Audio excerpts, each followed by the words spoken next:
ಭವದವೋಷ್ಣೇನ ತತಪ್ಯಮಾನಾನ್ ಭುವಿ ಪರಂ ನಾಥಂ ಅಪ್ರೇಕ್ಷಮಾಣಾನ್ ಭುವನಮನ್ಯೇನ ಚ ಅನ್ಯೇನ ದೋಷ್ಣಾ ಭವತು ಭೀರ್ಮಾ ಇತಿ ನ ಸಂತ್ವಯಂತಂ ಪ್ರಣತವಾನ್ ಪ್ರಾಣಿನಾಂ ಪ್ರಾಣಭೂತಂ ಪ್ರಣತಿಭಿಃ ಪ್ರೀಣಯೇ ಪೂರ್ಣಬೋಧಂ. ನಾರಾಯಣಂ ಸುರಗುರುಂ ಜಗದೇಕನಾಥಂ ಭಕ್ತಪ್ರಿಯಂ ಸಕಲಲೋಕ ನಮಸ್ಕೃತಂಚ ತ್ರೈಗುಣ್ಯವರ್ಜಿತಮಜಂ ವಿಭುಮಾದ್ಯಮೀಶಂ ವಂದೇ ಭವಘ್ನಂ ಅಮರಾಸುರಸಿದ್ಧವಂದ್ಯಂ. ನಾರಾಯಣಂ ನಮಸ್ಕೃತ್ಯ ನರಂಚೈವ ನರೋತ್ತಮಂ ದೇವೀಂ ಸರಸ್ವತೀಂ ವ್ಯಾಸಂ ತತೋ ಜಯಮುದೀರಯೇತ್. ನನ್ನ ಅಧ್ಯಾತ್ಮ ಬಂಧುಗಳೇ, ರಾಜಸ ತಾಮಸ ಸ್ವಭಾವಗಳಿಗೆ ಅಥವಾ ಪ್ರಭಾವಗಳಿಗೆ ಒಳಗಾದವರು, ಸ್ವಭಾವದವರು ನನ್ನನ್ನು ಎಲ್ಲರಂತೆಯೇ ಪಂಚಭೌತಿಕ ಶರೀರವುಳ್ಳವ, ನಶ್ವರವಾದ ದೇಹವುಳ್ಳವ ಅಂತ ತಿಳ್ಕೊಳ್ತಾರೆ. ಆದರೆ ದೈವೀ ಪ್ರಕೃತಿ ಅಂದರೆ ಸಾತ್ವಿಕ ಸ್ವಭಾವ ಉಳ್ಳವರು ಎಂದೂ ಹಾಗೆ ತಿಳಿದುಕೊಳ್ಳುವುದಿಲ್ಲ. ಅವರಿಗೆ ಮಾತ್ರ ಗೊತ್ತು, ನಾನು ಜ್ಞಾನಾನಂದಮಯ ಶರೀರ, ನನಗೆ ಪ್ರಾಕೃತವಾದ ಶರೀರ ಇಲ್ಲ. ಭಗವಂತನನ್ನು ಪ್ರಾಚೀನ ಗ್ರಂಥಗಳು, ವೇದಗಳು, ಪುರಾಣಗಳು ಎರಡು ರೀತಿಯಿಂದ ಹೇಳ್ತವೆ. ಅದು ಜನರಿಗೆ ಗೊಂದಲ, ಅನೇಕ ಮಂದಿ ವಿದ್ವಾಂಸರಿಗೆ, ಜನರಿಗೆ ಅಂದರೆ ಸಾಮಾನ್ಯ ಜನರೇನು ಗೊಂದಲ ಮಾಡಿಕೊಳ್ಳಲ್ಲ, ದೊಡ್ಡವರು ಹೇಳಿದ್ದನ್ನು ನಂಬಿ ಬಿಡ್ತಾರೆ. ಈ ವಿದ್ವಾಂಸರಿಗೆ ಯಾವಾಗಲೂ ಗೊಂದಲ ಆಗೋದು. ಅದು ಪೂರ ಗೊತ್ತಿರೋ ಹಾಗಿಲ್ಲ, ಗೊತ್ತಿಲ್ಲ ಅಂತ ಹೇಳಿ ಗೊತ್ತಿದೆ, ಗೊತ್ತಿದೆ ಅಂತ ಹೇಳುವ ಹೇಳಿ ಗೊತ್ತಿಲ್ಲ. ಈ ಅರ್ಧಂಬರ್ಧ ಓದಿಕೊಂಡ ಪಂಡಿತರಿದ್ದಾರಲ್ಲ, ಅವರು ಸಮಸ್ಯೆ, ಸಮಾಜಕ್ಕೆ ಸಮಸ್ಯೆ, ವಿದ್ಯಾರ್ಥಿಗಳಿಗೆ ದೊಡ್ಡ ಸಮಸ್ಯೆ. ಅವರು ಅವ್ರ ಹತ್ರ ಪಾಠ ಕೇಳಿದವರ ಗತಿ ದೇವರೇ ಗತಿ. ಏನಾಗತ್ತೆ ಅಂದರೆ, ವೇದದಲ್ಲಿ ಭಗವಂತ ಅಶರೀರ, ಅಶರೀರಂ ವಾವ ಸಂತಂ ಪ್ರಿಯಾ ಪ್ರಿಯೇನ ಸ್ಪೃಶತಃ, ಭಗವಂತನಿಗೆ ಶರೀರ ಇಲ್ಲ ಅಂತ ಕೆಲವು ಕಡೆ ಹೇಳ್ತಾರೆ. ಭಗವಂತನಿಗೆ ಎತ್ತೇ ರೂಪಂ ಕಲ್ಯಾಣತ್ವಂ ದತ್ತೇ ಪಶ್ಯಾಮಿ, ಭಗವಂತನಿಗೆ ರೂಪ ಇದೆ ಅಂತ ಕೆಲವು ಕಡೆ ಹೇಳ್ತಾರೆ. ಹಾಗೆ ಭಗವಂತ ಸಾಕ್ಷಿ ಚೇತ ಕೇವಲ ನಿರ್ಗುಣಶ್ಚ, ಅವನಿಗೆ ಯಾವ ಗುಣಗಳೂ ಇಲ್ಲ. ಆಮೇಲೆ ನಿರನಿಷ್ಠ ನಿರವಧ್ಯ ಸತ್ಯಂ ಜ್ಞಾನಮನಂತಂ ಬ್ರಹ್ಮ ಸದ್ಯ ಸರ್ವಜ್ಞ ಸರ್ವವಿದ್ಯಸ್ಯ ಜ್ಞಾನಮಯಂತಪಃ, ಜ್ಞಾನಾನಂದಾದಿ ಗುಣಗಳನ್ನು ಹೇಳ್ತಾರೆ. ನಿರ್ಗುಣ ಅಂತ ಹೇಳ್ತಾರೆ, ನಿರಾಕಾರ ಅಂತ ಹೇಳ್ತಾರೆ, ಸಾಕಾರ ಅಂತ ಹೇಳ್ತಾರೆ, ಶರೀರ ಇಲ್ಲ ಅಂತ ಹೇಳ್ತಾರೆ, ಶರೀರ ಇದೆ ಅಂತ ಹೇಳ್ತಾರೆ.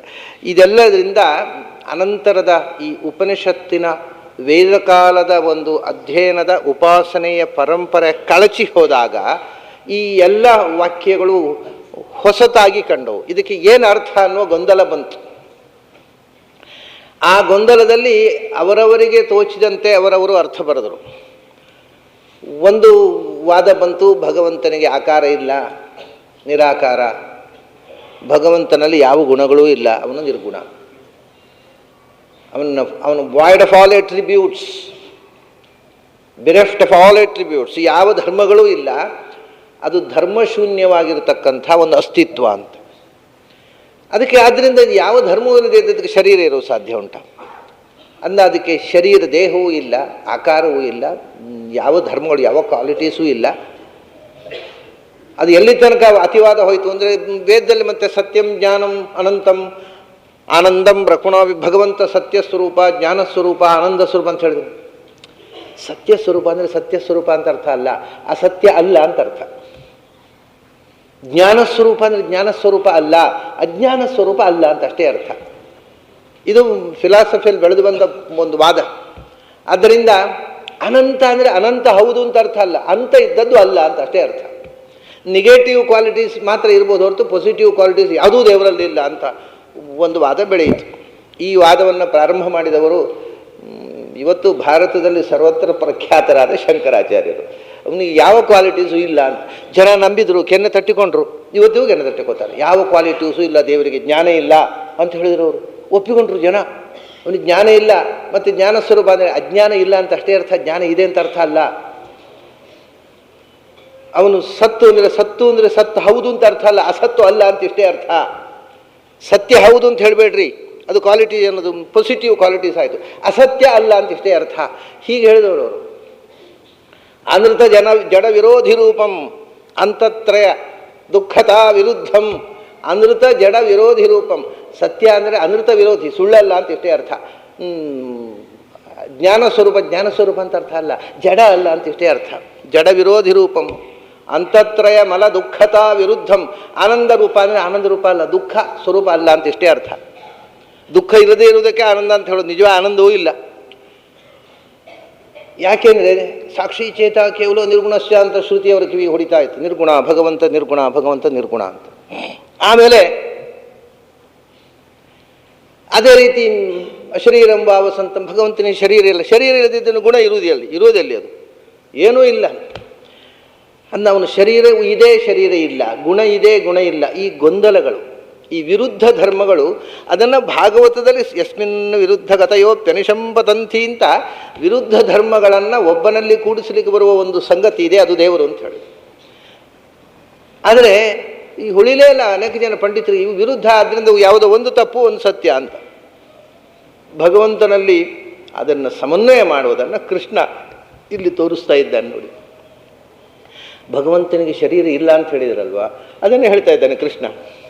ನನಗೆ ಪಂಚಭೌತಿಕ ಶರೀರ ಇಲ್ಲ, ಪಂಚಭೌತಿಕ ಶರೀರ ಇಲ್ಲ, ಅದನ್ನು ನನ್ನ ಶರೀರ ಅಂತ ಕರೀತಾರೆ. ನಿಮಗೆಲ್ಲರಿಗೂ ಪರಿಚಿತವಾಗಿರುವ ಶರೀರ ಅಂದರೆ ಮಣ್ಣು ನೀರು ಬೆಂಕಿಯಿಂದ ಮಾಡಿದ ಶರೀರವೇ ಹೊರತು ಜ್ಞಾನಾನಂದಮಯವಾದ ಶರೀರ ಯಾರಿಗಾರು ಗೊತ್ತುಂಟಾ? ಪರಿಚಿತವೋ ಅಲ್ಲ. ಅದರಿಂದ ಶರೀರ ಇಲ್ಲ ಅಂದರೆ ಯಾವುದನ್ನು ಶರೀರ ಅಂತ ನೀವು ತಿಳ್ಕೊಂಡಿದ್ದೀರಿ ಅಂಥ ಶರೀರ ಭಗವಂತನಿಗೆ ಇಲ್ಲ. ಆದರೆ ಶರೀರ ಉಂಟು, ಯಾವುದು? ಜ್ಞಾನಾನಂದಮಯವಾದ ಶರೀರ ಉಂಟು. ಅದನ್ನ ಶರೀರ ಇಲ್ಲ ಅನ್ನುವುದು ಖರೆ, ಶರೀರ ಇದೆ ಅನ್ನುವುದು ಖರೆ, ಅದರಲ್ಲಿ ವಿರೋಧ ಇಲ್ಲ. There is absolutely no contradiction ಅಂತ. ಹಾಗೆ ಅದನ್ನ ಸಾಕಾರನೂ ಹೌದು, ನಿರಾಕಾರನೂ ಹೌದು, ಸಗುಣನೂ ಹೌದು, ನಿರ್ಗುಣನೂ ಹೌದು. ನೋಡಿ, ಅವನು ಹೇಳಿದ, ನಾನು ಭೂತಭನ್ನತ್ಯ ಭೂತಸ್ಥ, ನಾನು ಎಲ್ಲವನ್ನು ಹೊತ್ತುಕೊಂಡಿದ್ದೇನೆ, ಯಾವುದನ್ನು ಹೊತ್ತುಕೊಂಡಿಲ್ಲ, ನಾನು ಎಲ್ಲದಲ್ಲೂ ಇದ್ದೇನೆ, ಯಾವುದಲ್ಲೂ ಇಲ್ಲ. ಈ ವಿರೋಧಗಳನ್ನು ಬೇಕು ಅಂತ ಕೃಷ್ಣ ಹೇಳ್ತಾನೆ. ಅದೇ ಇಲ್ಲಿ ಇದು ನನಗೆ ದೇಹ ಇದೆ, ಆದರೆ ನೀವು ತಿಳ್ಕೊಂಡ ದೇಹ ಇಲ್ಲ. ಹಾಗೆ ನಾನು ನಿರ್ಗುಣ, ಆದರೆ ಗುಣಪೂರ್ಣ, ನಿರ್ಗುಣಂ ಗುಣಭೋಕ್ತೃಚ ಮುಂದೆ ಬರುತ್ತೆ ಇಲ್ಲಿ. ನಾನು ನಿರ್ಗುಣ ಮತ್ತು ನಾನು ಗುಣಭೋಕ್ತ, ಸರ್ವಗುಣಗಳನ್ನು ಭೋಗಿಸ್ತಾ ಇದ್ದೆ, ಸರ್ವಗುಣ ಸ್ವರೂಪ. ಮತ್ತು ನಿರ್ಗುಣ ಹೇಗೆ ಅಂದರೆ, ಗುಣ ಅಂತಂದರೆ ಏನು? ಲೋಕದಲ್ಲಿ ಗುಣ ಅಂತಂದ ಕೂಡಲೇ ಈ ಜಗತ್ತಿನ ಸೃಷ್ಟಿಗೆ ಕಾರಣವಾದಂಥ ಒರಿಜಿನಲ್ ಗುಣಗಳೇ ಅಲ್ಲ ನೆನಪಾಗುವುದು, ಯಾವುದು ಗುಣ ಅಲ್ಲ. ಜಗತ್ತಿಗೆ ಕಾರಣ, ಈ ಜಗತ್ತಿನ ಸೃಷ್ಟಿಯ ಹಿಂದೆ ಇರುವಂತಹದ್ದು ಮೂರೇ ಗುಣಗಳು, ಸತ್ವ ರಜಸ್ಸು ತಮಸ್ಸು. ಅದರಿಂದ ಗುಣ ಅಂದ ಕೂಡಲೇ ಪ್ರಪಂಚದಲ್ಲಿರುವ ಮೂಲ ಗುಣಗಳು ಮೂರೇ, ಸತ್ವ ರಜಸ್ಸು ತಮಸ್ಸು. ಅದು ಇಲ್ಲ ಅಂತ ಅರ್ಥ. ಮತ್ತು ಜ್ಞಾನಾನಂದದಿಗಳಿಲ್ಲ ಅಂತ ಯಾರು ಹೇಳಿದರು? ಸೊ ನಮಗೆ ಭಾಷೆ ಗೊತ್ತಿದ್ದರೆ ವಿರೋಧ ಅನ್ನಿಸುವುದಿಲ್ಲ. ಭಾಷೆ ಗೊತ್ತಿಲ್ಲದವರಿಗೆ ಯಾವ ಭಾಷೆಯಲ್ಲಿ ಮಾತಾಡಿದ್ರು ಒಂದಕ್ಕೊಂದು ಕಾಂಟ್ರಡಿಕ್ಷನ್ನೇ ಕಾಣೋದು, ಸರಿಯಾದ ಅರ್ಥವೇ ಹೊಳೆಯೋದಿಲ್ಲ. ಏನು ಮಾಡಬೇಕು? ಈ ರೀತಿಯಾಗಿ ಅವನು ನಾನು ಗುಣಪೂರ್ಣನೂ ಹೌದು, ನಾನು ನಿರ್ಗುಣನೂ ಹೌದು ಅಂದ ಕೃಷ್ಣ. ನಿರ್ಗುಣ ಅಂದರೆ ಸತ್ವರಜಸ್ತಮೋ ಗುಣಗಳ ಪ್ರಭಾವ ಬಂಧ ನನಗಿಲ್ಲ. ನಾನು ಗುಣಪೂರ್ಣನೂ ಹೌದು, ಜ್ಞಾನಾನಂದಾದಿ ಗುಣಸ್ವರೂಪ. ನಾನು ಅಶರೀರ ಹೌದು, ಯಾಕೆಂದರೆ ಮನುಷ್ಯರಂತೆ ಅಥವಾ ಸಾಂಸಾರಿಕ ಜೀವರಂತೆ ನನಗೆ ನನ್ನ ಸ್ವರೂಪದಿಂದ ಭಿನ್ನವಾದ ದೇಹ ಇಲ್ಲ, ಪಂಚಭೂತಗಳಿಂದ ನಿರ್ಮಿತವಾದ ದೇಹ ಇಲ್ಲ, ಒಮ್ಮೆ ಬಿದ್ದು ಹೋಗುವ ದೇಹ ಇಲ್ಲ. ಸ್ವರೂಪಭೂತವಾದ ಅಪ್ರಾಕೃತವಾದ ಜ್ಞಾನಾನಂದಮಯವಾದ ಶರೀರ ಇದೆ. ಆದ್ದರಿಂದ ನಾನು ಅಶರೀರನೂ ಹೌದು, ನಾನು ಸಶರೀರನೂ ಹೌದು. ಅದಕ್ಕೆ ನೋಡಿ ಎಷ್ಟು ಎಚ್ಚರದಲ್ಲಿ ಉಪನಿಷತ್ಕಾರ ಹೇಳ್ತಾರೆ, ಬರಿಯ ನಿನ್ನ ರೂಪ ಯತ್ತೇ ಕಲ್ಯಾಣತಮಂ ರೂಪಂ ತತ್ತೇ ಪಶ್ಯಾಮಿ ಯೋಸಾ ವಸು ಪುರುಷಸ್ಸೋಹಮಸ್ಮಿ. ಯತ್ತೇ ಕಲ್ಯಾಣತಮಂ ರೂಪಂ, ನಮ್ಮ ರೂಪ ಇದು ಅಕಲ್ಯಾಣ, ನಶ್ವರ. ಅದು ನಿನ್ನದು ಕಲ್ಯಾಣ, ಮಾಂಗಲಿಕವಾದ ರೂಪ. ಯಾಕೆಂದ್ರೆ ಜ್ಞಾನಾನಂದಮಯವಾದ ರೂಪ ಅಂತ ಅದಕ್ಕೊಂದು ವಿಶೇಷಣ ಕೊಡ್ತಾರೆ. ಕಲ್ಯಾಣತಮವಾದ ರೂಪ, ಭದ್ರವಾದ ರೂಪ, ಮಂಗಳವಾದ ರೂಪ, ಮಂಗಲಾನಾಂಚ ಮಂಗಲಂ, ಪವಿತ್ರಾಣಾಂ ಪವಿತ್ರಂ, ಅಂಥ ರೂಪ ನಿನ್ನದು ಅಂತ ಹೇಳ್ತಾರೆ. ಹೀಗೆ ಈ ವಿರೋಧ ಪರಿಹಾರಕ್ಕೋಸ್ಕರ ಕೃಷ್ಣ ನನ್ನನ್ನು ನಿರಾಕಾರ ಅಂತಲೂ ಉಪಾಸನೆ ಮಾಡಿರಿ, ನನ್ನನ್ನು ಸಾಕಾರ ಅಂತಲೂ ಉಪಾಸನೆ ಮಾಡಿರಿ, ನನ್ನನ್ನು ಸಶರೀರ ಅಂತಲೂ ಉಪಾಸನೆ ಮಾಡಿರಿ, ನನ್ನನ್ನು ಅಶರೀರ ಅಂತ ಉಪಾಸನೆ ಮಾಡಿರಿ. ಯಾಕೆ ಅಶರೀರ? ಪಾಂಚಭೌತಿಕ ಶರೀರ ಇಲ್ಲ, ಅದು ಇದೆ ಅಂತ ತಿಳ್ಕೊಂಡ್ರೆ ನಾನು ಪೂರ್ಣ ಅರ್ಥದಲ್ಲಿ ಸಶರೀರ ಆಗಿಬಿಟ್ಟೆ, ಅಶರೀರ ಆಗೋದೇ ಇಲ್ಲ. ನಾನು ಎರಡೂ ಆಗಬೇಕು, ಸಶರೀರನೂ ಆಗಬೇಕು, ಅಶರೀರನೂ ಆಗಬೇಕು. ಎರಡೂ ಕೂಡಬೇಕಾಗಿದ್ದರೆ ನನಗೆ ಪಂಚಭೌತಿಕ ಶರೀರ ಇರುವುದಿಲ್ಲ ಅನ್ನೋದೇ ಅರ್ಥ. ಅದರಿಂದ ಯಾರು ಮಹಾತ್ಮಾನಃ ವೇದದ ಈ ವಿರುದ್ಧವಾದ ಎರಡು ಬಗೆಯ ವಚನಗಳು ಅರ್ಥ ಯಾರಿಗಾಗತ್ತೆ ಅವರು ಮಹಾತ್ಮರು ಅಂತಂದ್ಬಿಟ್ಟ. ಉಳಿದವರಿಗೆಲ್ಲ ಅಪಾರ್ಥವೇ, ಹೆಚ್ಚಿನವರಿಗೆ ಆಗೋದು ಅಪಾರ್ಥ ಮತ್ತು ಅನರ್ಥ. ಅರ್ಥ ಆಗೋರು ಅದನ್ನು ನಿನ್ನೆ ಹೇಳಿದರೆ ಪಾರ್ಥರಿಗೆ ಅರ್ಥ ಆಗತ್ತೆ, ಉಳಿದವರಿಗೆಲ್ಲ ಅಪಾರ್ಥ ಆಗತ್ತೆ. ಸಾಮಾನ್ಯ ವೇದಾಂತ ಅಂದರೆ ಅಪಾರ್ಥಗಳ ಒಂದು ಕಂತೆ. ಯಾವುದಕ್ಕೆ ಎಷ್ಟು ಅಪಾರ್ಥ ಮಾಡಲಿಕ್ಕೆ ಬರುತ್ತೆ, ಎಲ್ಲಿಯ ತನಕ ನಿಮಗೆ ವೇದಾಂತದ ಅಂತರಂಗ ತೆರೆದುಕೊಳ್ಳುವುದಿಲ್ಲವೋ, ಎಲ್ಲಿಯ ತನಕ ಆ ಅಂತರಂಗದ ಅನುಭೂತಿ ನಮ್ಮದಾಗುವುದಿಲ್ಲವೋ ಅಲ್ಲಿಯ ತನಕ ಈ ಬುಕ್ಕಿಶ್ ನಾಲೆಜ್ ಅನ್ನೋದು ಎಲ್ಲವೂ ಅಪಾರ್ಥವನ್ನೇ ನಮ್ಮ ತಲೆಗೆ ತುಂಬುವಂಥದ್ದು. ಅದರಿಂದ ನಮ್ಮ ವೇದಾಂತ ಅದು ಬುಕ್ಕಿಶ್ ನಾಲೆಜ್ ಆಗಬಾರ್ದು, ಪುಸ್ತಕಸ್ಥ ವಿದ್ಯೆ ಆಗಬಾರ್ದು, ಅದೇ ವರ್ಬಲ್ ಸ್ಕಾಲರ್ಶಿಪ್ ಆಗಬಾರ್ದು. ಅದೇನಾಗಬೇಕು ಅಂದರೆ ಅದು ಮಾನಸಿಕ ಅನುಭೂತಿ ಆಗಬೇಕು. ವೇದಾಂತವನ್ನು ಓದುವುದಲ್ಲ, ಅನುಭವಿಸಬೇಕು. ವೇದಾಂತವನ್ನು ಅನುಭವಿಸುವುದಕ್ಕೆ ಹೇಳಿಕೊಡಬೇಕು ಮಕ್ಕಳಿಗೆ. ಓದ್ರಿ, ಫಸ್ಟ್ ಕ್ಲಾಸ್ ಬರ್ರಿ ಅಂತ ಹೇಳೋದಲ್ಲ, ನೀವು ಫೇಲ್ ಆದರೂ ಅಡ್ಡಿಲ್ಲ, ಅನುಭವಿಸಿ ಅಂತ ಹೇಳಬೇಕು. ವೇದಾಂತದಲ್ಲಿ ಫೇಲ್ ಆಗುವುದು ಒಂದು ದೊಡ್ಡ ಕ್ವಾಲಿಫಿಕೇಷನ್ನು. ಯಾಕೆಂದರೆ ಅನುಭವಿಸಿ ಆ ದಾರಿಯಲ್ಲಿ ಸಾಗುವಾಗ ಫೇಲ್ ಆಗುವುದು ಒಂದು ಕ್ವಾಲಿಫಿಕೇಷನ್ನು. ವೇದಾಂತದಲ್ಲಿ ಫಸ್ಟ್ ಕ್ಲಾಸ್ ಬರುವುದು, ರ್ಯಾಂಕ್ ಬರುವುದು ಕ್ವಾಲಿಫಿಕೇಷನ್ ಅಲ್ಲ, ಅದು ಅನುಭವಕ್ಕೆ ಬರುವುದು ಕ್ವಾಲಿಫಿಕೇಷನ್. ಅಂದ ವೇದಾಂತವನ್ನು ಓದುವುದಲ್ಲ, ಪಠಿಸುವುದಲ್ಲ, ವೇದಾಂತವನ್ನು ಅನುಭವಿಸುವುದು. ಈ ಎಚ್ಚರ ಇಲ್ಲದೆ ಇದ್ದರೆ ವೇದಾಂತದ ಪಾಠ ದಂಡ. ಅದು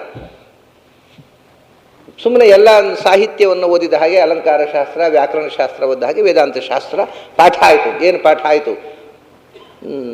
ಒಬ್ಬರು ನನ್ನ ಹತ್ರ ಸುಧಾಮಂಗಳ ಆಗಿತ್ತು ಒಬ್ಬರಿಗೆ. ಸುಧಾಮಂಗಳ ಆದ ತಕ್ಷಣ ನನ್ನನ್ನು ಬರಲಿಕ್ಕೆ ಹೇಳಿದರು. ಅವ್ರು ಏನು ಹೇಳ್ತಾರೆ ಗೊತ್ತಾ, ನಾನು ಓದುವುದೆಲ್ಲ ಮುಗೀತು, ಇನ್ನೇನು ಓದಲಿಕ್ಕಿಲ್ಲ, ಇನ್ನೇನು ಮಾಡಬೇಕು ನಾನು. ನಾಳೆ ನೀವು ಓದೋದು ಮುಗೀತು ಅಲ್ಲ, ಇನ್ನು ಶುರು ಆಗಬೇಕು.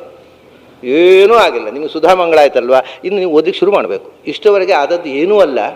ಯಾಕಂದ್ರೆ ಸುಧಾಮಂಗಳ ಆಯಿತು, ಚಿರೋಟಿ ತಿಂದ್ರಿ, ಏನಾಯಿತು? Have you experience anything? ಏನಾದರೂ ನಿಮ್ಮ ಅನುಭವಕ್ಕೆ ಬಂತ ಅಧ್ಯಾತ್ಮ? ಇನ್ನು ವೇದಾಂತದ ಅಧ್ಯಯನಕ್ಕೆ ಪ್ರಾರಂಭ ಮಾಡಿ. ನಿಮಗೆ ವೇದಾಂತ ಅಧ್ಯಯನ ಮಾಡಲಿಕ್ಕೆ ಪ್ರಾರಂಭಿಸಲಿಕ್ಕೆ ಕಿಂಡರ್ ಗಾರ್ಟನ್ನಿಗೆ ಸೇರುವುದಕ್ಕೆ ಅಧಿಕಾರ ಬಂತು. ಇನ್ನು ತಿಳ್ಕೊಳ್ಳೋದು ಅನಂತ ಇದೆಯೇ? ಏನು ಮುಗೀತು, ನಾನು ಓದುವುದೆಲ್ಲ ಮುಗೀತು, ಏನು ಇದು ಒಂದು ಸುಧಾ ಮಂಗಳ ಆಗಿ ನಾನು ಓದುವುದೆಲ್ಲ ಮುಗೀತು, ನನ್ನಂಥ ಓದಿದವರು ಯಾರಿಲ್ಲ ಅಂತ ಅಹಂಕಾರ ಬಂದರೆ ಆ ಪಂಡಿತನಿಗೆ ಏನು ಉಪಯೋಗ? ಅವನ ದಂಡ, ಸಮಾಜಕ್ಕೆ ಉಪಯೋಗ ಇಲ್ಲದಂಥ ಒಂದು ಭಾರ, ಭೂಭಾರ ಅವನು. ಅಷ್ಟೇ ಅಲ್ಲ, ಅವನಿಗೇ ಭಾರ, ಸಮಾಜಕ್ಕೆ ಆಗೋಲ್ಲ, ಅವನಿಗೇ ಅವನ ಭಾರ. ಇದು ಹೋಗಬೇಕು ಅನುಭೂತಿಯಲ್ಲಿ. ವೇದಾಂತವನ್ನು ಅನುಭವಿಸಿ ನಾವು ಕರಗಬೇಕು, ನಾವು ಶೂನ್ಯ ಆಗಬೇಕು. ಅದಕ್ಕೆ ಸತತಂ ಕೀರ್ತಯಂತೋ ಮಾಂ, ಆ ರೀತಿ ವೇದಾಂತವನ್ನು ಅನುಭವಿಸುವವರು ಹೇಗೆ ಇರ್ತಾರೆ ಅಂತ ಹೇಳ್ತಾನೆ ಕೃಷ್ಣ. ಸತತಂ ಕೀರ್ತಯಂತೋ ಮಾಂ ಯತಂತಶ್ಚ ದೃಢವ್ರತಾಃ ನಮಸ್ಯಂತಶ್ಚ ಮಾಂ ಭಕ್ತ್ಯಾ ನಿತ್ಯಯುಕ್ತಾಃ ಉಪಾಸತೆ. ಯಾರು ವೇದಾಂತವನ್ನು ಅನುಭವಿಸ್ತಾನೆ ಅವನ ಸ್ಥಿತಿ ಹೀಗಿರ್ತದೆ ಅಂತ ನಾನು ಹಿಂದೊಮ್ಮೆ ಹೇಳಿದ್ದೆ. ಇವರು ಚೈತನ್ಯ ಮಹಾಪ್ರಭುಗಳು ಬಂಗಾಲದಿಂದ 16ನೇ ಶತಮಾನದಲ್ಲಿ ಉಡುಪಿಗೆ ಬಂದರು. ದಕ್ಷಿಣ ಭಾರತ ಎಲ್ಲ ಸುತ್ತಾಡಿದರು. ಉಡುಪಿ ಮಾತ್ರ ಅಲ್ಲ, ಕರ್ನಾಟಕಕ್ಕೆ ಬಂದಿದ್ದರು, ತಮಿಳುನಾಡಿಗೆ ಬಂದಿದ್ದರು, ದಕ್ಷಿಣ ಭಾರತದ ಅನೇಕ ಕಡೆ ಎಲ್ಲ ಸುತ್ತಾಡಿ ಆಮೇಲೆ ಬಂಗಾಲಕ್ಕೆ ಹೋದರು. ಬಂಗಾಲಕ್ಕೆ ಹೋದ್ಮೇಲೆ ಅಲ್ಲಿ ಕೇಳಿದರು, ದಕ್ಷಿಣ ಭಾರತದಲ್ಲಿ ತಮ್ಮ ಪ್ರವಾಸದ ಅನುಭವ ಏನು ಅಂತ. ಚೈತನ್ಯ ಮಹಾಪ್ರಭುಗಳು ಬಹಳ ಅನುಭವಿಗಳು. ಅವರ ಒಂದು ವಿಷಯವೇ ಬಹಳ ಅದ್ಭುತ. ಅದು ಏನು ಅಂದರೆ ಅವರು ದೊಡ್ಡ ವ್ಯಾಕರಣ ಪಂಡಿತ. ಅವರ ಕಾಲದಲ್ಲಿ ವ್ಯಾಕರಣದಲ್ಲಿ ಪಾಣಿನಿಯ ಸೂತ್ರಗಳನ್ನು, ಪತಂಜಲಿಯ ಮಹಾಭಾಷ್ಯವನ್ನು ಚೈತನ್ಯರಷ್ಟು ಚೆನ್ನಾಗಿ ಹೇಳುವರೇ ಇರಲಿಲ್ಲ. ಅಷ್ಟು ದೊಡ್ಡ ವ್ಯಾಕರಣ ಪಂಡಿತ. ಕೊನೆಗೆ ಅವರಿಗೆ ವೇದಾಂತ ಅನುಭೂತಿ, ವೇದಾಂತದ ಪಾಠ ಅಲ್ಲ, ವೇದಾಂತದ ಅನುಭವ ಆಯಿತು. ಅನುಭವ ಆದ ಮೇಲೆ ಪಾಠ ಹೇಳುವುದನ್ನು ಬಿಟ್ಟುಬಿಟ್ರು. ಹುಡುಗರು ಬಂದರು. ಯಾಕೆಂದರೆ ಆ ಕಾಲದಲ್ಲಿ ಪಾಠ, ವ್ಯಾಕರಣ ಪಾಠ ಕೇಳಿದರೆ ಕೇಳಬೇಕು ಚೈತನ್ಯರ ಹತ್ರ, ಉಳಿದವ್ರು ಕೇಳಿ ಉಪಯೋಗ ಇಲ್ಲ ಅಂತ. ಚೈತನ್ಯರ ಹತ್ರ ಹುಡುಗರು ಬರೋದು, ಪಾಠ ಹೇಳ್ರಿ ಅಂತ. ಇವರು ನನಗೆ ಬರೋಲ್ಲಪ್ಪ ವ್ಯಾಕರಣ ಹೇಳಲಿಕ್ಕೆ. ಅಲ್ಲ, ನಿಮಗೆ ಬರೋಲ್ಲ ಅಂದ್ರೆ ಇನ್ನು ಯಾರಿಗೆ ಬರಬೇಕು? ವ್ಯಾಕರಣದಲ್ಲಿ ನೀವು ಮಾಸ್ಟರಿ ಮಾಡಿದವರು, ಅಥಾರಿಟಿ ಇನ್ ಪಾಣಿನಿಯನ್ ಗ್ರಾಮರ್, ನೀವು ನನಗೆ ಬರೋಲ್ಲ ಅಂತ ಹೇಳಿದರೆ ಏನು ಗತಿ? ಅವ್ರು ಹೇಳೋದು, ನನಗೆ ನಿಜವಾಗಿ ಬರೋಲ್ಲಪ್ಪ, ಜನ ನಂಬಲ್ಲ, ಅವ್ರು ನನಗೆ ವ್ಯಾಕರಣ ಬರೋಲ್ಲ. ಯಾಕೆ ಅಂದರೆ ವೃದ್ಧಿರಾದೇಜ್ ಸೂತ್ರ, ಅದೇ ಗುಣ ಸೂತ್ರ, ಪಾಠ ಹೇಳಬೇಕಲ್ವ. ನನಗೆ ವೃದ್ಧಿರಾದೇಜ್ ಅಂದರೆ ಭಗವಂತನ ನಾಮವಾಗಿ ಕಾಣುತ್ತೆ. ಏನು ಹೇಳಬೇಕು ನಾನು ನಿಮಗೆ? ಐ ಒಣ್ ರುಕ್ ಏ ಓಂಗ್ ಐ ಔಚ್ ಅಂತ ಹೇಳಿದರೆ ಅದು ಭಗವಂತನ ನಾಮವಾಗಿ ಕಾಣುತ್ತೆ. ಯಾಕೆಂದರೆ ಒಂದೊಂದು ಅಜ ಆನಂದ ಇಂದ್ರೇಶವು ಉಗ್ರ ಊರ್ಜರತಂಭರ ಋಘಃ ಲೃಷಃ ಲೂಜಿಹಿ ಏಕಾತ್ಮ ಐರಹ ಉಜೋಭೃತ ಅವರ ಸಹ ಒಂದೊಂದು ಅಕ್ಷರವೂ ಭಗವಂತನ ಒಂದೊಂದು ನಾಮ. ಐಗುಣ ಅಂದರೆ ನಿಮ್ಮ ಸೂತ್ರವಾಗಿ ಕಾಣಲಿಲ್ಲ ನನಗೆ. ಅಂದರೆ ಅಜನಾಮಕನಾದ ಭಗವಂತ, ಈ ಅಂದರೆ ಇಂದ್ರ ನಾಮಕನಾದ ಭಗವಂತ, ಹೂ ಅಂದರೆ ಉಪೇಂದ್ರ ನಾಮಕನಾದಂಥ, ಉಗ್ರ ನಾಮಕನಾದ ಭಗವಂತ. ಹೀಗೆ ಎಲ್ಲ ಅಕ್ಷರಗಳು ಭಗವಂತನ ನಾಮವಾಗಿ ಕಾಣ್ತಾವಪ್ಪ. ನನಗೆ ವ್ಯಾಕರಣ ಹೊಳೆಯೋದೇ ಇಲ್ಲ, ನನ್ನಿಂದ ಆಗೋಲ್ಲ ವ್ಯಾಕರಣ ಪಾಠ ಮಾಡಲಿಕ್ಕೆ. ಬೇರೆ ಯಾರ ಹತ್ರ ಅದು ವ್ಯಾಕರಣ ಪಾಠ ಮಾಡಿಸ್ಕೊಳ್ಳಿ ಅಂತ ಕಳಿಸಿಬಿಟ್ರು. ಇದು ಅನುಭೂತಿ. ಇದು ಅವರಿಗೆ ವೇದಾಂತ ಒಳಗೆ ಹೋಗಿ ಕೂತುಬಿಟ್ಟಿದೆ. ಅದು ಬುಕ್ಕಿಶ್ ನಾಲೆಜ್ ಆಗಿರಲಿಲ್ಲ. ಅವರು ಬಂದರು, ಉಡುಪಿಯ ಕೃಷ್ಣನ ದರ್ಶನಕ್ಕೆ ಬಂದರು, ಮದ್ರಾಸು ಅಲ್ಲಿ ಇಲ್ಲಿ ಚೆನ್ನೈ. ಅವರು ಇದ್ದಾಗ ಚೆನ್ನೈ ಇರಲಿಲ್ಲ, ಮದ್ರಾಸೇ ಇತ್ತು. ಸರಿ, ಎಲ್ಲೆಲ್ಲೋ ಸುತ್ತಾಡಿದರು. ಹೋದ್ಮೇಲೆ ಕೇಳಿದರು ಅವರು ಶಿಷ್ಯರು, ನಿಮ್ಮ ಅನುಭವ ಏನು? ಅದಕ್ಕೆ ಬಹಳ ಒಳ್ಳೆಯ ಉತ್ತರ ಕೊಟ್ಟಿದ್ದಾರೆ ಚೈತನ್ಯರು. ದಕ್ಷಿಣ ಭಾರತದ ಜನ ಮತ್ತು ಉತ್ತರ ಭಾರತದ ಜನ ಇವರಿಬ್ಬರಲ್ಲಿ ಅಂತರ ಇದೆ, ಸಾಕಷ್ಟು ವ್ಯತ್ಯಾಸ ಇದೆ. ಏನು ಅಂದರೆ, ಉತ್ತರ ಭಾರತದ ಜನ ಭಕ್ತಿ ಮಾಡ್ತಾರೆ ದೇವರ ಮೇಲೆ, ನಿಜವಾಗಿ ಭಕ್ತಿ ಮಾಡ್ತಾರೆ. ದಕ್ಷಿಣ ಭಾರತದ ಜನ ಭಕ್ತಿ ಮಾಡೋಲ್ಲ, ಭಕ್ತಿ ಮೇಲೆ ವಾಕ್ಯಾರ್ಥ ಮಾಡ್ತಾರೆ. ಭಕ್ತಿ ಅಂದರೆ ಏನು? ವಾಕ್ಯಾರ್ಥ. ಕಿನ್ನಾಮ ಭಕ್ತಿತ್ವಂ, ವಾಕ್ಯಾರ್ಥ ಮಾಡಿ ಸೋಲಿಸ್ಬಿಡ್ತೇನೆ ನಿಮ್ಮನ್ನು. ಭಕ್ತಿತ್ವ ಪರಿಷ್ಕಾರದಲ್ಲಿ ಸೋಲಿಸ್ಬಿಡ್ತೇನೆ. ಭಕ್ತಿ ಅಂದರೆ ಏನು ಅಂತ ಪರಿಷ್ಕಾರ ಮಾಡ್ತಾ ಕಾಲಹರಣ ಮಾಡ್ತಾರೆ, ಭಕ್ತಿ ಮಾಡೋಲ್ಲ. ಉತ್ತರ ಭಾರತ ಜನ ಪರಿಷ್ಕಾರ ಮಾಡ್ಲಿಕ್ಕೆ ಹೋಗಲ್ಲ, ಭಕ್ತಿಯನ್ನೇರ ಮಾಡ್ತಾರೆ ಅಂತ ಹೇಳಿದರು ಅವರು. It's really good. ಅದನ್ನೇ ಹೇಳಿದ್ರು, ಅವರು ಭಕ್ತಿಯನ್ನು ಅನುಭವಿಸ್ತಾರೆ ಅವರು. ಇವತ್ತಿಗೂ ಉತ್ತರ ಭಾರತದಿಂದಲಿರತಕ್ಕಂಥ ಆ ಭಾವಾವೇಶ ದಕ್ಷಿಣ ಭಾರತದಲ್ಲಿಲ್ಲ. ಇನ್ನು ನಾನು ಅನುಭವಿಸಿದ್ದೇನೆ. ಉತ್ತರ ಭಾರತಕ್ಕೆ ಹೋದರೆ, ಕೃಷ್ಣನ ಬೃಂದಾವನಕ್ಕೆ ಹೋದರೆ ನಮ್ಮವ್ರು ನಡ್ಕೊಳ್ಳುವ ರೀತಿ ಉತ್ತರ ಭಾರತದವರು. ಅವ್ರಿಗೆ ಉತ್ತರ ಭಾರತದವರಿಗೆ ಅದು ಅಲ್ಲಿ ಕೃಷ್ಣ ಇದ್ದಾನೆ ಅನ್ನೋದು ಇಷ್ಟು ಅದು ಅವರಿಗೆ ಅವರಲ್ಲಿ ನಿಂತಿರೋದು ಎಷ್ಟು ರಿಯಲ್ಲೋ ಅಷ್ಟು ರಿಯಲ್ ಅವರಿಗೆ ಅಲ್ಲಿ ಕೃಷ್ಣನ ಇರೋವು. ಹಾಗಾಗಿ ಅವರು ಭಾವಾವೇಶಕ್ಕೆ ಒಳಗಾಗ್ತಾರೆ. ನಮ್ಮ ಜನರಿಗೆ ಭಾವಾವೇಶ ಅದು ಅವರದು ಆವೇಶ, ನಮ್ಮದು ವೇಷ ಅಷ್ಟೇ. ಎಲ್ಲ ನಾಟಕ ಕಂಪನಿ ಇದು. ವೇದಾಂತ ಅಂದರೆ ವೇದಾಂತದ ನಾಟಕ ಕಂಪನಿ ತೆರೆಯಲಾಗಿದೆ. ವೇದಾಂತ ಮಾತಾಡುವುದು ಮತ್ತು ಅಪ್ರಾಮಾಣಿಕತೆಯ ಜೀವನವನ್ನು ಬದುಕುವುದು. ಎದುರಿನಲ್ಲಿ ಒಂದು ಹಿಂದಿನಿಂದ ಒಂದು ಮಾತು ಹೇಗೆ ಸಾಧ್ಯ ಆಗತ್ತೆ? ಅದು ವೇದಾಂತದ ವೇಷ ಹಾಕಿದ್ರಿಂದ. ನಿಜವಾದ ವೇದಾಂತ ಓದಿದ್ರೆ ಸಾಧ್ಯ ಇಲ್ಲ. ಇಲ್ಲ, ಒಂದು ಎದುರಿನಲ್ಲಿ ಒಂದು ಮಾತು, ಹಿಂದಿನಿಂದ ಒಂದು ಮಾತು, ಈ ರೀತಿ ವ್ಯವಹಾರ ಮಾಡುವುದು ಹೇಗೆ ಸಾಧ್ಯ ಆಗುತ್ತೆ ಶಾಸ್ತ್ರ ಓದ್ದವರಿಗೆ? ಅದು ವೇಷ. ನಿಜವಾದ ವೇದಾಂತದ ಭಗವದ್ ಅನುಭೂತಿ ಬಂದವನಿಗೆ ಸತತಂ ಕೀರ್ತಯಂತೋ ಮಾಂ,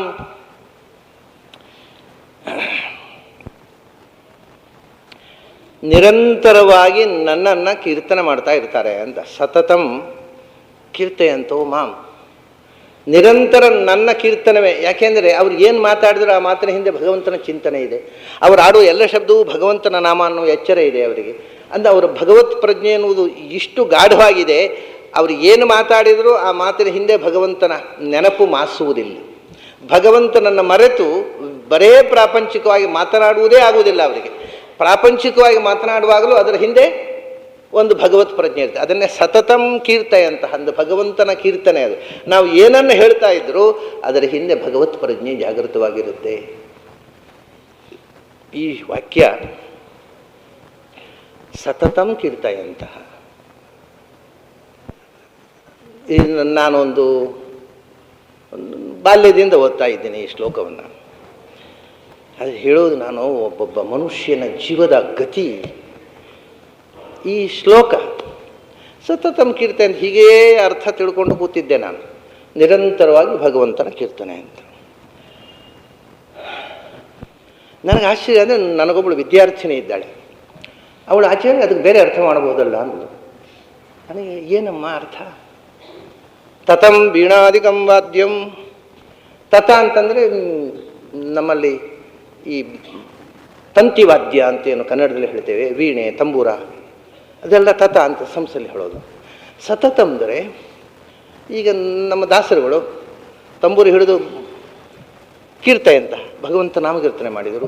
ನಾರದರು ವೀಣೆ ಹಿಡಿದು ಭಗವಂತ ಕೀರ್ತನೆ ಮಾಡಿದರು. ಹೀಗೆ ತಂತಿವಾದ್ಯವನ್ನು ಬಾರಿಸ್ತಾ ಭಗವಂತನ ಗುಣಗಾನ ಮಾಡ್ತಾ ನಾಟ್ಯ ಮಾಡುವವರು ಅಂತ ಅರ್ಥ ಮಾಡಬಹುದಲ್ಲ ಅಂತ ಕೇಳಿದ್ಲು.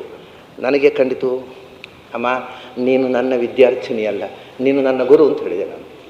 ಯಾಕೆಂದರೆ ನನಗೆ ಅರ್ಥ ಹೊಳೆದದ್ದೇ ಆಕೆ ಆ ವಿವರಣೆ ಕೊಟ್ಟದ್ರಿಂದ. ನಾವೆಲ್ಲ ಸಂಸ್ಕೃತ ಓದಿರ್ತೇವೆ, ಎಲ್ರಿಗೂ ತತಂ ವೀಣಾದಿಕಂ ವಾಕ್ಯಂ ಅಂತ ಓದಿರ್ತೇವೆ. ಆದರೆ ಆ ಶ್ಲೋಕದಲ್ಲಿ ಆ ಅರ್ಥ ಮಾಡಬಹುದು ಅನ್ನೋದು ನನಗೆ ಹೊಳೆದಿರಲಿಲ್ಲ.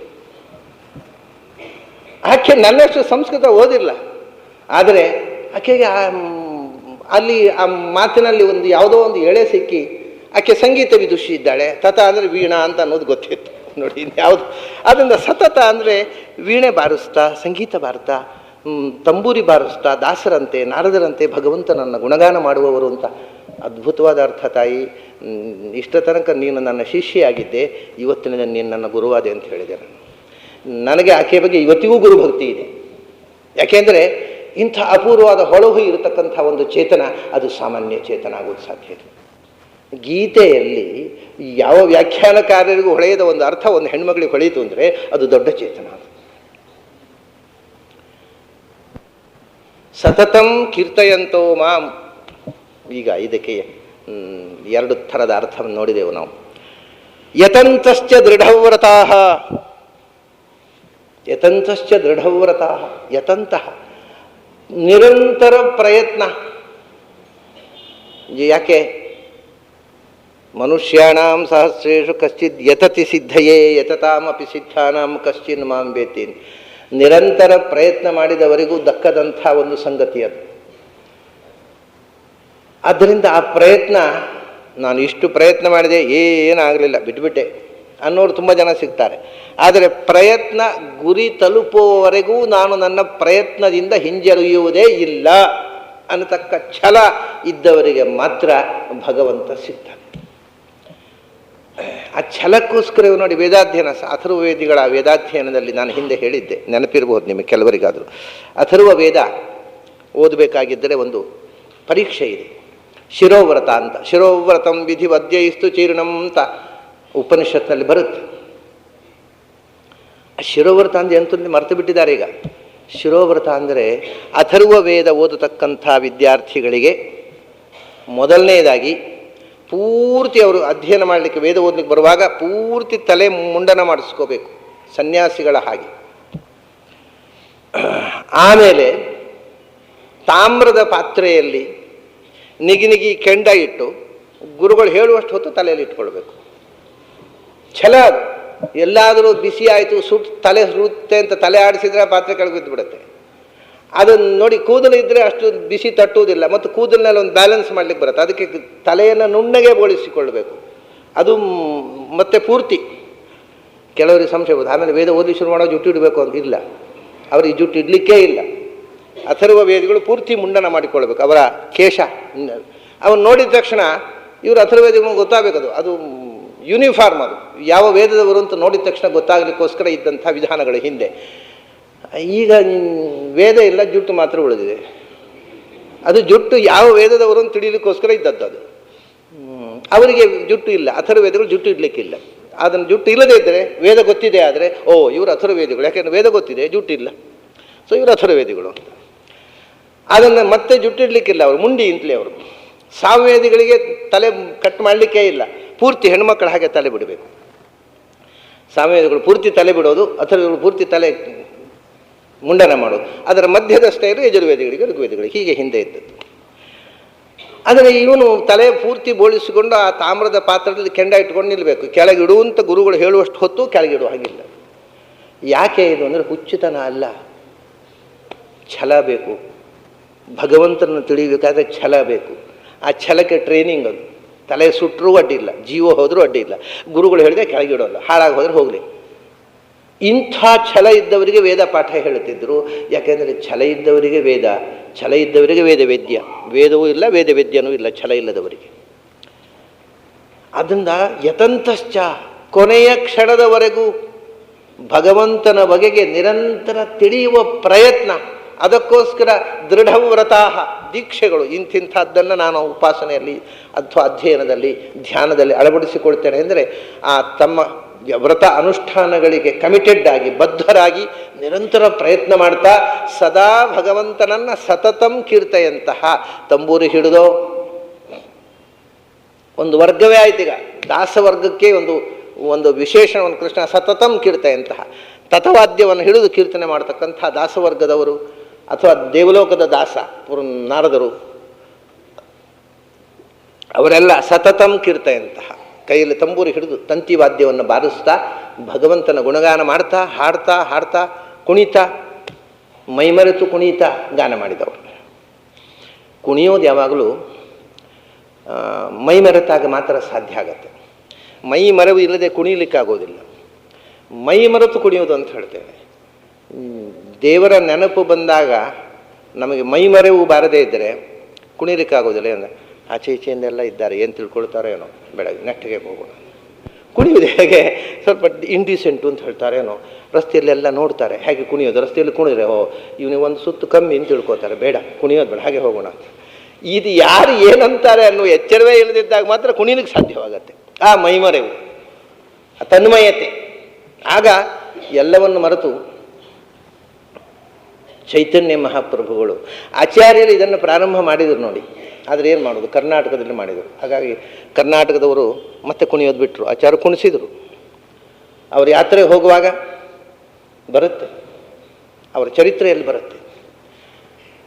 ತಾನೇ ಹಾಡುಗಳನ್ನು ಕಂಪೋಸ್ ಮಾಡಿ, ದೇವರ ನಾಮಗಳನ್ನು ಕಂಪೋಸ್ ಮಾಡಿ ಮುಂದಿನಿಂದ ಹೇಳ್ತಾ ಹೋಗೋರು. ಅವ್ರ ಶಿಷ್ಯರೆಲ್ಲ ತಾಳ ಹಿಡ್ಕೊಂಡು ರಾಗಬದ್ಧವಾಗಿ ಹೇಳಿ ಕುಣಿಬೇಕು. ಹೀಗೆ ಕುಣ್ಕೊಂಡು ಯಾತ್ರೆ ಮಾಡಿದವರು ಆಚಾರ್ಯ. ಒಂದು ಕ್ಷೇತ್ರ ಕೊಡಬೇಕಾದ್ರೆ ಕೇಶವ ಕೇಶವ ಶಾಸಕ ವಂದೇ ಪಾಶಧರ ಅರ್ಚಿತ ಶೂರಪರೇಶ ಕೊರಸ್ಸಾಗಿ ಹಾಡಬೇಕು. ದೇವಕಿ ನಂದನ ನಂದಕುಮಾರ ವೃಂದವನಂಜನ ಗೋಕುಲ ಚಂದ್ರ, ಇವರು ಕೊರಸ್ಸಾಗಿ ಹಾಡಬೇಕು. ಆನಂದ ತೀರ್ಥ ಪರಾನಂದ ವರದ ಕೊರಸ್ಸಾಗಿ ಹಾಡಬೇಕು. ಹೀಗೆ ಹಾಡಿಸಿಕೊಂಡು ತಾನು ಅಲ್ಲೇ ಹಾಡುಗಬ್ಬಗಳನ್ನು ಕಂಪೋಸ್ ಮಾಡಿ ಕುಣಿಸಿದರು ಆಚಾರ್ಯರು. ಅದೇ ಮುಂದೆ ದಾಸ ಸಾಹಿತ್ಯಕ್ಕೆ ಸ್ಫೂರ್ತಿ ಆಯಿತು. ವಾಗ್ಮಯ, ವಾಗ್ಗೇಯಕಾರರು ಆಚಾರ್ಯರು ಸಂಗೀತ ಮತ್ತು ಸಾಹಿತ್ಯ ಎರಡನ್ನು ಕಂಪೋಸ್ ಮಾಡಿ ಕೊಟ್ಟವರು. ಸಂಸ್ಕೃತದಲ್ಲಿ ಸಂಗೀತ ಸಾಹಿತ್ಯ ಎರಡು ಒಟ್ಟಿಗೆ ಕೊಟ್ಟವರು ಬಹಳ ಕಡಿಮೆ ಇಲ್ಲ ಅಂತ ಹೇಳ್ಬೋದು. ಇದ್ದರೂ ಅವನು ಅದು ಕಾವ್ಯ, ಅದು ದೇವರ ನಾಮ ಅಲ್ಲ.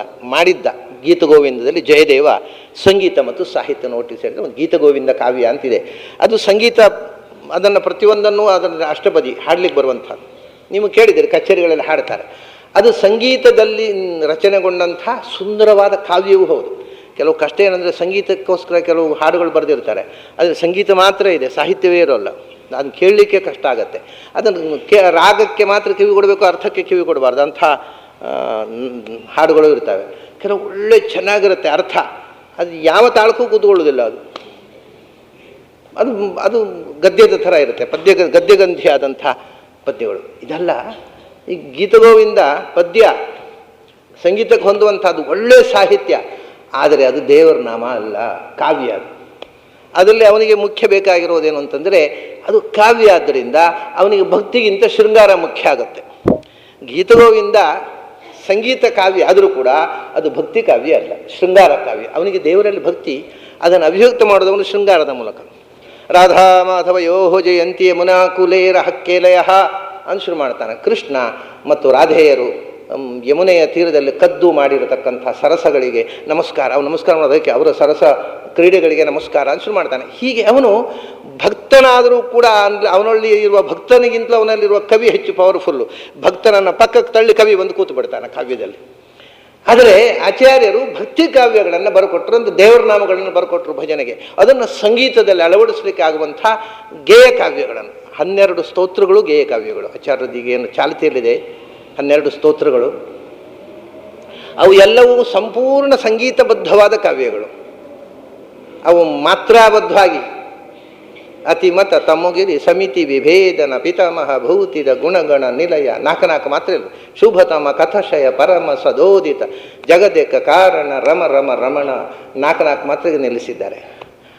ಈ ಮಾತ್ರೆ ಅಂದರೆ ವೈದ್ಯರು ಕೊಡುವ ಮಾತ್ರೆ ಬಿಟ್ಟು ಬೇರೆ ಮಾತ್ರೆಯೇ ಗೊತ್ತಿಲ್ಲದ ಪಂಡಿತರು ಆ ಶ್ಲೋಕವನ್ನೇ ಯದ್ವಾ ಮಾಡಿ ಮಾತ್ರ ಅಭಂಗ ಮಾಡಿ ಹಾಡ್ತಾರೆ. ಈಗ ಶುಭತಮ ಕಥಾಶಯ ಪರಮ ಸದೋದಿತ ಜಗದೇಕ ಕಾರಣ ರಾಮ ರಮಾ ರಮಣ ಮಾತ್ರೇ ಇಲ್ಲ. ಸಂಗೀತಗಾರರಿಗೆ ನನಗೂ ಬರುತ್ತೆ, ಇವ್ರು ಕುನ್ನಗ್ತಾ ಇದ್ದಾರೆ ಅಲ್ಲಿ. ಅವರಿಗೆ ಮಾತ್ರೆ ಅಂದರೆ ಪಂಡಿತರು ಕೊಡುವ ಮಾತ್ರೆ ಬಿಟ್ಟು ಬೇರೆ ಮಾತ್ರೆ ಇದೆ ಅಂತಲೇ ಗೊತ್ತಿಲ್ಲ ಪಂಡಿತರಿಗೆ. ಈ ಪಂಡಿತರಿಗೆ ಅದನ್ನು ಶ್ಲೋಕವನ್ನೇ ಅಪಶ್ಲೋಕ ಮಾಡಿ ಯದ್ವಾ ತದ್ವಾ ಮಾಡಿ ಮಧ್ವಾಚಾರ್ಯ ಶ್ಲೋಕ ಒಂದು ಇವರು ಹೇಳೋದೊಂದು ಆಗಿಬಿಟ್ಟಿದೆ. ಅದು ಕರೆಕ್ಟು 4 ಮಾತ್ರೆಗೆ ಅದನ್ನು ಕೂಡಿಸಿಟ್ಟು ಬಹಳ ಚೆಂದಾಗಿ ಇದು ಅಂತಲ್ಲ ಎಲ್ಲವೂ. ದೇವಕಿ ನಂದನ ಅದು 4 ಮಾತ್ರೆ ಇದೆ. ದೇವಕಿ ನಂದನ ನಂದಕುಮಾರ ದೀರ್ಘ ಇದೆ ಅಲ್ಲಿ. ವೃಂದಾವನಾಂಜನ ಅಲ್ಲ, ವೃಂದವನಾಂಜನ ಗೋಕುಲ ಚಂದ್ರ ಕಂದ ಪಲಾಶನ ಸುಂದರ ರೂಪ ನಂದಿತ ಗೋಕುಲ ವಂದಿತ 4 ಮಾತ್ರೆಗೆ ಅಂದರೆ ಡಾನ್ಸ್ ಮಾಡುವ ಹಾಗಿದೆ ಅದು. ಬಾಬಾ ಈ ಮಾತ್ರೆಗಳು ವಿಜ್ಞಾನಿಗಳು ಪಂಡಿತರ ಕೈಯಲ್ಲಿ ಮಧ್ವಾಚಾರ್ಯ ಸಿಕ್ಕಾಕೊಂಡು ಮಾತ್ರೆಯೂ ಹೋಯಿತು, ನೃತ್ಯವೂ ಹೋಯಿತು. ಬಂಗಾಳದಲ್ಲಿ ಚೈತನ್ಯ ಮಹಾಪ್ರಭುಗಳು ಕುಣಿಲಿ ಕಲಿಸಿದ್ರು, ಅದು ಇವತ್ತಿಗೂ ಕುಣಿತಾ ಇದ್ದಾರೆ. ವಿದೇಶದವರು ಕುಣಿತಾ ಇದ್ದಾರೆ. ಆಚಾರ್ಯರು ಕುಣಿದ್ರು ಕುಣಿಸಿದ್ರು, ಕನ್ನಡದವರು ಕುಣಿಯೋದೇ ಬಿಟ್ಟರು, ಮರ್ಯಾದೆ ಕಮ್ಮಿ ಆಗುತ್ತೆ ಅಂತ ಬಿಟ್ಟುಬಿಟ್ರು. ಹಾಗಾಗಿ ಅವರು ಹೇಳಿಕೊಟ್ಟ ಪರಂಪರೆ ಬರಲಿಲ್ಲ. ಅದನ್ನು ಸತತಂ ಕಿರ್ತಯಂತೋ ಮಾಂ ಯತಂತಶ್ಚ ದೃಢವ್ರತಃ, ಅದು ಮುಂದಿನ ಮಾತಿಗೆ ಸಾರ್ಥಕ ಆಯಿತು. ನಿರಂತರವಾಗಿ ತಂಬೂರಿ ಬಾರಿಸ್ತಾ ಕುಣಿಬೇಕಾಗಿದ್ದರೆ ಯತಂತಹ ಬಹಳ ಪ್ರಯತ್ನ ಬೇಕು, ಸುಲಭದಲ್ಲಿ ಕುಣಿಲಿಕ್ಕೂ ಆಗೋಲ್ಲ. ಆಮೇಲೆ ದೃಢವಾದ ದೀಕ್ಷೆ ಬೇಕು, ಇಲ್ಲದ್ರೆ ಆಗೋಲ್ಲ. ನಮಸ್ಯಂತಶ್ಚ ಮಾಂ ನಿತ್ಯಂ, ನಿತ್ಯವೂ ನನ್ನನ್ನು ನಮಸ್ಕರಿಸುವವರು ಅಂತ. ನಮಸ್ಕರಿಸುವವರು ಅಂದರೆ ಸಂಸ್ಕೃತದಲ್ಲಿ ನಮು ಪ್ರಹ್ವತ್ವೇ ಶಬ್ದೇಚ ಅಂತ. ಎಲ್ಲಿ ಭಗವಂತನ ನೆನಪು ಬಂತೋ, ಭಗವಂತನ ನೆನಪು ಬಂದಾಗೆಲ್ಲ ಅವ್ರು ತಲೆ ಬಗ್ಗಿಸ್ತಾರೆ. ದೊಡ್ಡವರನ್ನು ಭಗವಂತನ ಪ್ರತೀಕ ದೇವದ್ವಿಜ ಗುರುಪ್ರಾಜ್ಞ ಪೂಜನಂ ಶೌಚಮಾರ್ಜವಂ ಮುಂದೆ ಬರುತ್ತೆ. ಭಗವಂತನ ಪ್ರತೀಕ ಎಲ್ಲಿ ನೋಡಿತೋ ಅಲ್ಲಿ ತಲೆ ಬಗ್ಗಿಸು. ನಿತ್ಯಂ ನಮಸ್ಯಂತಹ ಅಂದರೆ ಎಲ್ಲಿ ಭಗವಂತನ ಪ್ರತೀಕ ಯಾವುದು, ಒಂದು ದೇವಾಲಯದಿಂದ ಹೋಗುವಾಗ ಆ ದೇವಸ್ಥಾನದ ಎದುರು ನಿಂತು ತಲೆಬಾಗಿಸಿ ಮುಂದೆ ಹೋಗು. ಇದು ದೇವರಿಗೆ ನೀನು ಸಲ್ಲಿಸುವಂಥ ಒಂದು ರೆಸ್ಪೆಕ್ಟ್. ಆಮೇಲೆ ಚಲೇವ ಅಚಲೇ ತಥಾ ಜ್ಞಾನಿತ್ವಾತ್ಮೈವ ಮೇಮತಂ. ದೇವರ ಪ್ರತಿಮೆ ಎಂದರೆ ಚಲಿಸುವ ಪ್ರತಿಮೆ ಜ್ಞಾನಿಗಳು ಅಂದರೆ. ಎಲ್ಲಿ ದೇವದ್ವಿಜ ಗುರು ಪ್ರಾಜ್ಞ ಪೂಜೆ ಮಾಡ್ತಾರೆ. ಯಾರು ದ್ವಿಜರೋ, ಎರಡನೇ ಬಾರಿ ಹುಟ್ಟಿದವರು. ಎರಡನೇ ಬಾರಿ ಹುಟ್ಟುವುದು ಅಂದರೆ ಜ್ಞಾನದಿಂದ ಅಲ್ಲ, ಪುನರ್ಜನ್ಮ. ಮೊದಲು ಹುಟ್ಟುವುದು ತಾಯಿಯ ಹೊಟ್ಟೆಯಿಂದ, ಎರಡನೇ ಜ್ಞಾನಿ ಆಗುವುದು ಪುನರ್ಜನ್ಮ. ಯಾರು ಜ್ಞಾನಿಗಳೋ ಅವರನ್ನು ಕಂಡಾಗ ತಲೆಬಾಗಿಸು. ಅದಕ್ಕಿಂತಲೂ ಕೂಡ ನಿನಗೆ ನೇರ ಪಾಠ ಹೇಳಿದವರು ಎಲ್ಲ ಜ್ಞಾನಿಗಳಿಗೂ ತಲೆಬಾಗಿಸು. ದೇವದ್ವಿಜ, ಅದಕ್ಕಿಂತಲೂ ಹೆಚ್ಚು ಗೌರವ ನಿನಗೆ ಜ್ಞಾನ ಕೊಟ್ಟವರು ಗುರು, ನಿನ್ನ ಗುರುಗಳಿಗೆ ತಲೆಬಾಗಿಸು. ಅದಕ್ಕಿಂತಲೂ ಹೆಚ್ಚು ನಿನ್ನ ಗುರುಗಳಿಗಿಂತಲೂ ಆ ಕಾಲದಲ್ಲೇ ಶ್ರೇಷ್ಠ ಜ್ಞಾನಿಗಳಿದ್ದರೆ ಪ್ರಾಜ್ಞರು. ಇವಾಗ ಆಚಾರ್ಯರ ಕಾಲದಲ್ಲಿ, ಆಚಾರ್ಯ ಮಧ್ವರ ಕಾಲದಲ್ಲಿ ಅವರು ಪಾಠ ಹೇಳಿದವರು ಬೇರೆ ಬೇರೆ ಇರ್ತಾರೆ. ಆದರೆ ಆ ಪಾಠ ಹೇಳಿದವರಿಗೂ ಗೌರವಾರ್ಹರು ಈ ಪ್ರಾಜ್ಞರು, ಪೂರ್ಣ ಪ್ರಜ್ಞರು. ಅದರಿಂದ ಯಾರು ಪೂರ್ಣ ಪ್ರಜ್ಞರೋ, ಯಾರು ಪ್ರಾಜ್ಞರೋ ಅವರಿಗೆ ಪಾಠ ಹೇಳಬೇಕು ಅಂತಿಲ್ಲ, ಜಗತ್ತಿಗೆ ಒಂದಿರೋ ಅವರು.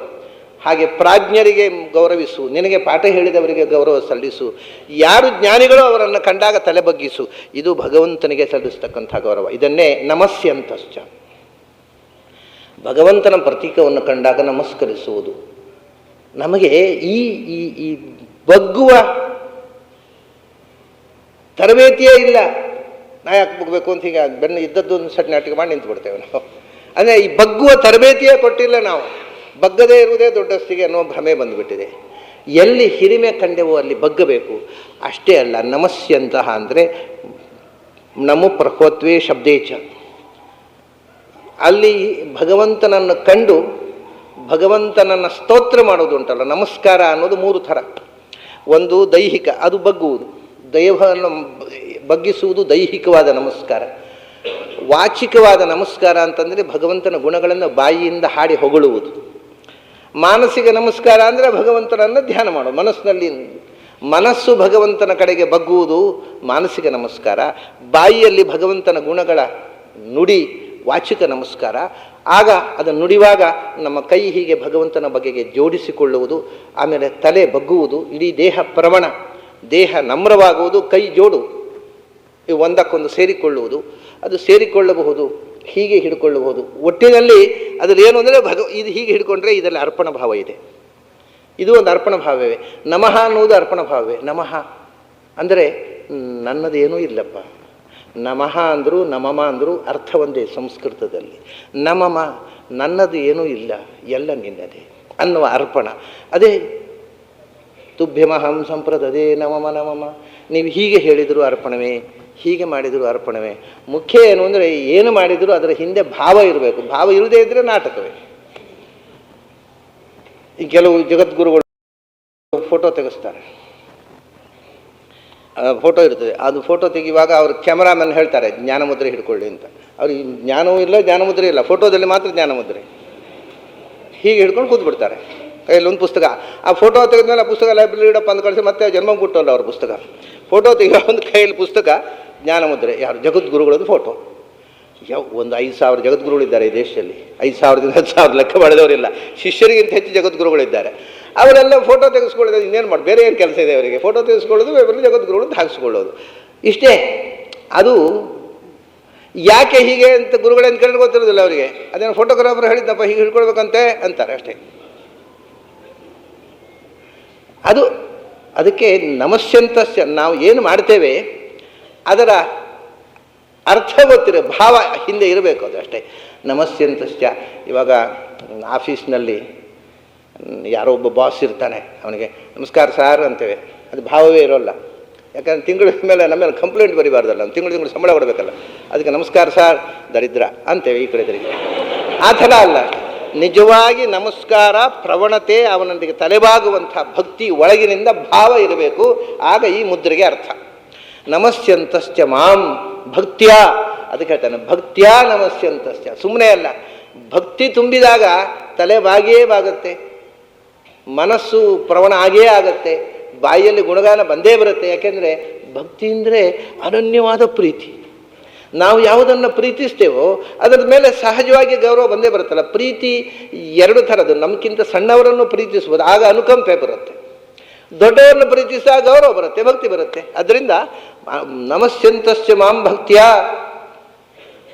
ನಿತ್ಯಯುಕ್ತಾ ಉಪಾಸತೆ ನಿತ್ಯಂ ಮೈ ಮನೋಯೋಗಯುಕ್ತ. ಸದಾ ನನ್ನಲ್ಲೇ ಅವರ ಮನಸ್ಸು. ಹೀಗೆ ನನ್ನನ್ನು ಉಪಾಸನೆ ಮಾಡ್ತಾರಪ್ಪ. ಇದನ್ನೇ ನಾನು ಹೇಳಿದ್ದು, ಇದು ಅನುಭೂತಿ ಅಂತ. ಇದು ಬುಕ್ಕಿಶ್ ನಾಲೆಜ್ ಅಲ್ಲ, ಇದು ಪುಸ್ತಕದಲ್ಲಿ ಬರುವ ವಿಷಯ ಅಲ್ಲ. ಇದು ನಮಗೆ ಮೈಗೂಡಿಸಿಕೊಂಡಾಗ ವೇದಾಂತ ನಮ್ಮಲ್ಲಿ ಆಗತಕ್ಕಂಥ ರಿಯಾಕ್ಷನ್. ಭಗವಂತನ ನೆನಪು ಬಂದಾಗ ಮೈಯೆಲ್ಲ ರೋಮಾಂಚ ಆಗಬೇಕು. ಭಗವಂತನ ನೆನಪು ಬಂದಾಗ ನಮಗೆ ಗೊತ್ತಿಲ್ಲದೆಯೇ ಕಣ್ಣಲ್ಲಿ ನೀರು ಹರಿಯಬೇಕು. ಭಗವಂತನ ಮಹಿಮೆ ಹೇಳಿದಾಗ ಹೇಳಲಿಕ್ಕಾಗದೆ ಚೋಕಿಂಗ್ ಆಗಬೇಕು. ಅದು ಅನುಭೂತಿ. ಅದು ಕಷ್ಟ ಏನು ಅಂದರೆ, ಹಾಗೆ ಆದ ಕೂಡಲೇ ಒಬ್ಬರು ಭಗವಜ್ಞಾನಿಗಳು ಅಂತ ಮತ್ತೆ ತಿಳ್ಕೋಬೇಡಿ. ಯಾಕೆಂದರೆ ಸಿನಿಮಾದಲ್ಲಿ ನಮ್ಗಿಂತ ಪರ್ಫೆಕ್ಟ್ ಆಗಿ ಮಾಡ್ತಾರೆ ಅವರು ಇದನ್ನೆಲ್ಲ. ನಿಜವಾದ ಜ್ಞಾನಿಗಳಿಗಿಂತ ಪರ್ಫೆಕ್ಟಾಗಿ ಕಣ್ಣೀರು ಸುರಿಸ್ತಾನೆ ಅವನ ಪಾತ್ರ ಮಾಡಿದವ, ಅವನು ಚೋಕಿಂಗು ಎಲ್ಲ. ಆದ್ದರಿಂದ ಇದನ್ನು ಮಧ್ವಾಚಾರ್ಯ ಹೇಳ್ತಾರೆ, ಭಾಗವತ ತಾತ್ಪರ್ಯದಲ್ಲಿ ಹೇಳ್ತಾರೆ. ಕುಣಿತಾನೆ, ಹಾಡ್ತಾನೆ, ಮೈ ಮರೀತಾನೆ, ಕಣ್ಣೀರು ಸುರಿಸ್ತಾನೆ, ರೋಮಾಂಚ ಆಗತ್ತೆ. ಆದರೆ ಇಷ್ಟಾದ ಕೂಡಲೇ ಅವನು ನಿಜವಾದ ಜ್ಞಾನಿ ಅಂತ ತಿಳ್ಕೊಬೇಡ. ಪರೀಕ್ಷೆ ಮಾಡು, ಒಳಗಿನಿಂದ ಭಕ್ತಿ ಇದೆಯೋ ಅಂತ ಪರೀಕ್ಷೆ ಮಾಡು. ಒಳಗಿನಿಂದ ಭಕ್ತಿ ಇದ್ದರೆ ಇದೆಲ್ಲಕ್ಕೂ ಅರ್ಥ. ಒಳಗಿನಿಂದ ಭಕ್ತಿ ಇಲ್ಲದೇ ಇದ್ದರೆ ಅದು ನಾಟಕ ಕಂಪನಿ ಆಗುತ್ತೆ. ಅದಕ್ಕೆ ಅವರು ಹೇಳಿದರು, ಕೆಲವರು ಅಂತರ್ಭಕ್ತರು, ಅಂತರ್ಭಕ್ತಾಹ, ಅವರಿಗೆ ಹೊರಗಿನಿಂದ ಎಕ್ಸ್ಪ್ರೆಷನೇ ಇಲ್ಲ. ಏನು ನೀವು ಹೊರಗಿಂದ ನೋಡಿದರೆ ಅವರು ಭಕ್ತರು ಅಂತಲೇ ಕಾಣೋಲ್ಲ. ಆದರೆ ಒಳಗಿನಿಂದ ಭಕ್ತಿ ತುಂಬಿರುತ್ತಪ್ಪ. ಅದನ್ನು ಹೊರಗಿನ ಈ ಏನು ಅಭಿವ್ಯಕ್ತಿ ಉಂಟಲ್ಲ, ಅದೇ ಕೊನೆಯ ನಿರ್ಣಾಯಕ ಅಲ್ಲ, ಅದೂ ಒಂದು ನಿರ್ಣಾಯಕ ಅಷ್ಟೇ. ಯಾವ ಹೊರಗಿನ ಅಭಿವ್ಯಕ್ತಿಗೂ ಒಳಪಡದೆ ಅಂತರ್ಮುಖತೆಯಿಂದ ಭಗವಂತನನ್ನು ಉಪಾಸನೆ ಮಾಡತಕ್ಕವರು ಯಾವ ರೀತಿಯಿಂದ ಹೊರಗಿನಿಂದ ತೋರಿಸಿಕೊಳ್ಳುವುದಿಲ್ಲ ಭಕ್ತಿಯನ್ನು. ಅಂಥ ಗೂಢ ಭಕ್ತರು ಇರ್ತಾರೆ, ಅವರನ್ನು ಗುರುತಿಸಬೇಕಾಗತ್ತೆ.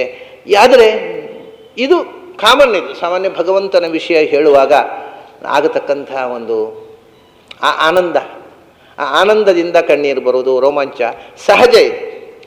ಆದರೂ ಹಾಗೆ ಮಾಡುವವರು ನಟನೆ ಮಾಡ್ತಾ ಇದ್ದಾರೋ ಒಳಗಿನಿಂದ ಭಕ್ತಿ ಇದೆಯೋ ಅನ್ನೋದನ್ನು ಪರೀಕ್ಷಿಸಿ ಅದನ್ನು ಒಪ್ಕೋ, ಒಮ್ಮೆಗೆ ಒಪ್ಕೋಬೇಡ ಅಂತ. ಅದು ದಾಸರು ಒಂದು ಕಡೆ ಒಂದು ಪದದಲ್ಲಿ ಹೇಳ್ತಾರಲ್ಲ, ಗೋಟು ನಾಮವ ಹಾಕಿ ದಾಪುಗಾಲನ್ನಿಕ್ಕೆ ಹೋಗುವ ಬೂಟಾಟಿಕೆಯ ದಾಸರನ್ನು ನಂಬದಿರುವ ಮನುಜ. ದಾಸರ ಹಾಗೆ ವೇಷ ಹಾಕ್ಕೊಂಡು, ನಾಮ ಹಾಕ್ಕೊಂಡು, ತಂಬೂರು ಇಟ್ಕೊಂಡು ಕುಣ್ಕೊಂಡು ಒಂದೊಂದು ಮಾರಿಗೊಂದು ಜಂಪ್ ಮಾಡಿಕೊಂಡು ಅವ್ರಿಗೇನು ಚೆನ್ನಾಗಿ ನಾಟಕ ಮಾಡಬಹುದು. ಆದರೆ ಒಳಗಿನ ಭಕ್ತಿ ಇರಬೇಕು. ಆ ಒಳಗಿನ ಭಾವವನ್ನು ಮೊದಲು ಪರೀಕ್ಷಿಸು. ಆ ಭಾವ ಇದ್ದಾಗ ಈ ಹೊರಗಿನ ಎಲ್ಲ ಕ್ರಿಯೆಗಳಿಗೆ ಅರ್ಥ. ಇಲ್ಲದೇ ಇದ್ದರೆ ಅದು ಬರೀ ನಾಟಕ ಆಗುತ್ತೆ, ಬರೀ ಅಭಿನಯ ಆಗತ್ತೆ. ನಮಸ್ಯಂತಶ್ಚ ಮಾಂ ಭಕ್ತ್ಯ ನಿತ್ಯಯುಕ್ತಾ ಉಪಾಸತೆ. ಏನು ಉಪಾಸನೆ ಮಾಡ್ತಾರೆ? ಇದು ಒಂದು ಮುಖ, ಉಪಾಸನೆ ಮಾಡ್ತಾ ಕುಣಿತಾ ಹಾಡ್ತಾ.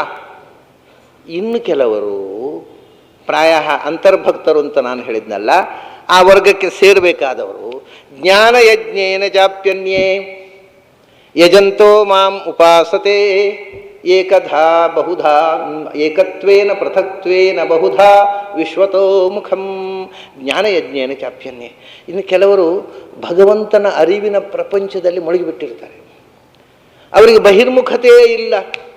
ಹೀಗೆ ಅವರು ಭಗವಂತ ಚಿಂತನೆಯನ್ನು ಕೂತ್ಬಿಟ್ರೆ ಬಾಹ್ಯ ವ್ಯವಹಾರಗಳು, ಬಾಹ್ಯ ವ್ಯಾಪಾರಗಳು, ಭಜನೆ, ಕುಣಿಯೋದು ಯಾವುದೂ ಇಲ್ಲ. ಏಕಾಂತದಲ್ಲಿ ಕೂತು ಆ ಭಗವಂತನ ಅರಿವಿನ ಆನಂದದಲ್ಲಿ ಕೂತು ಬಿಡ್ತಾರೆ ಅವರು. ಅಂತರ್ಮುಖವಾಗಿ ಇದು ಒಂಥರದ ಜ್ಞಾನದಿಂದ ಧ್ಯಾನ ಯೋಗಕ್ಕೆ ಹೋಗಿಬಿಡ್ತಾರೆ ಅವರು. ಧ್ಯಾನಕ್ಕೆ ಹೋದರೆ ಅವರು ಹೊರಗಿನ ಪ್ರಪಂಚದ ಎಚ್ಚರವೇ ಇಲ್ಲ ಅವರಿಗೆ.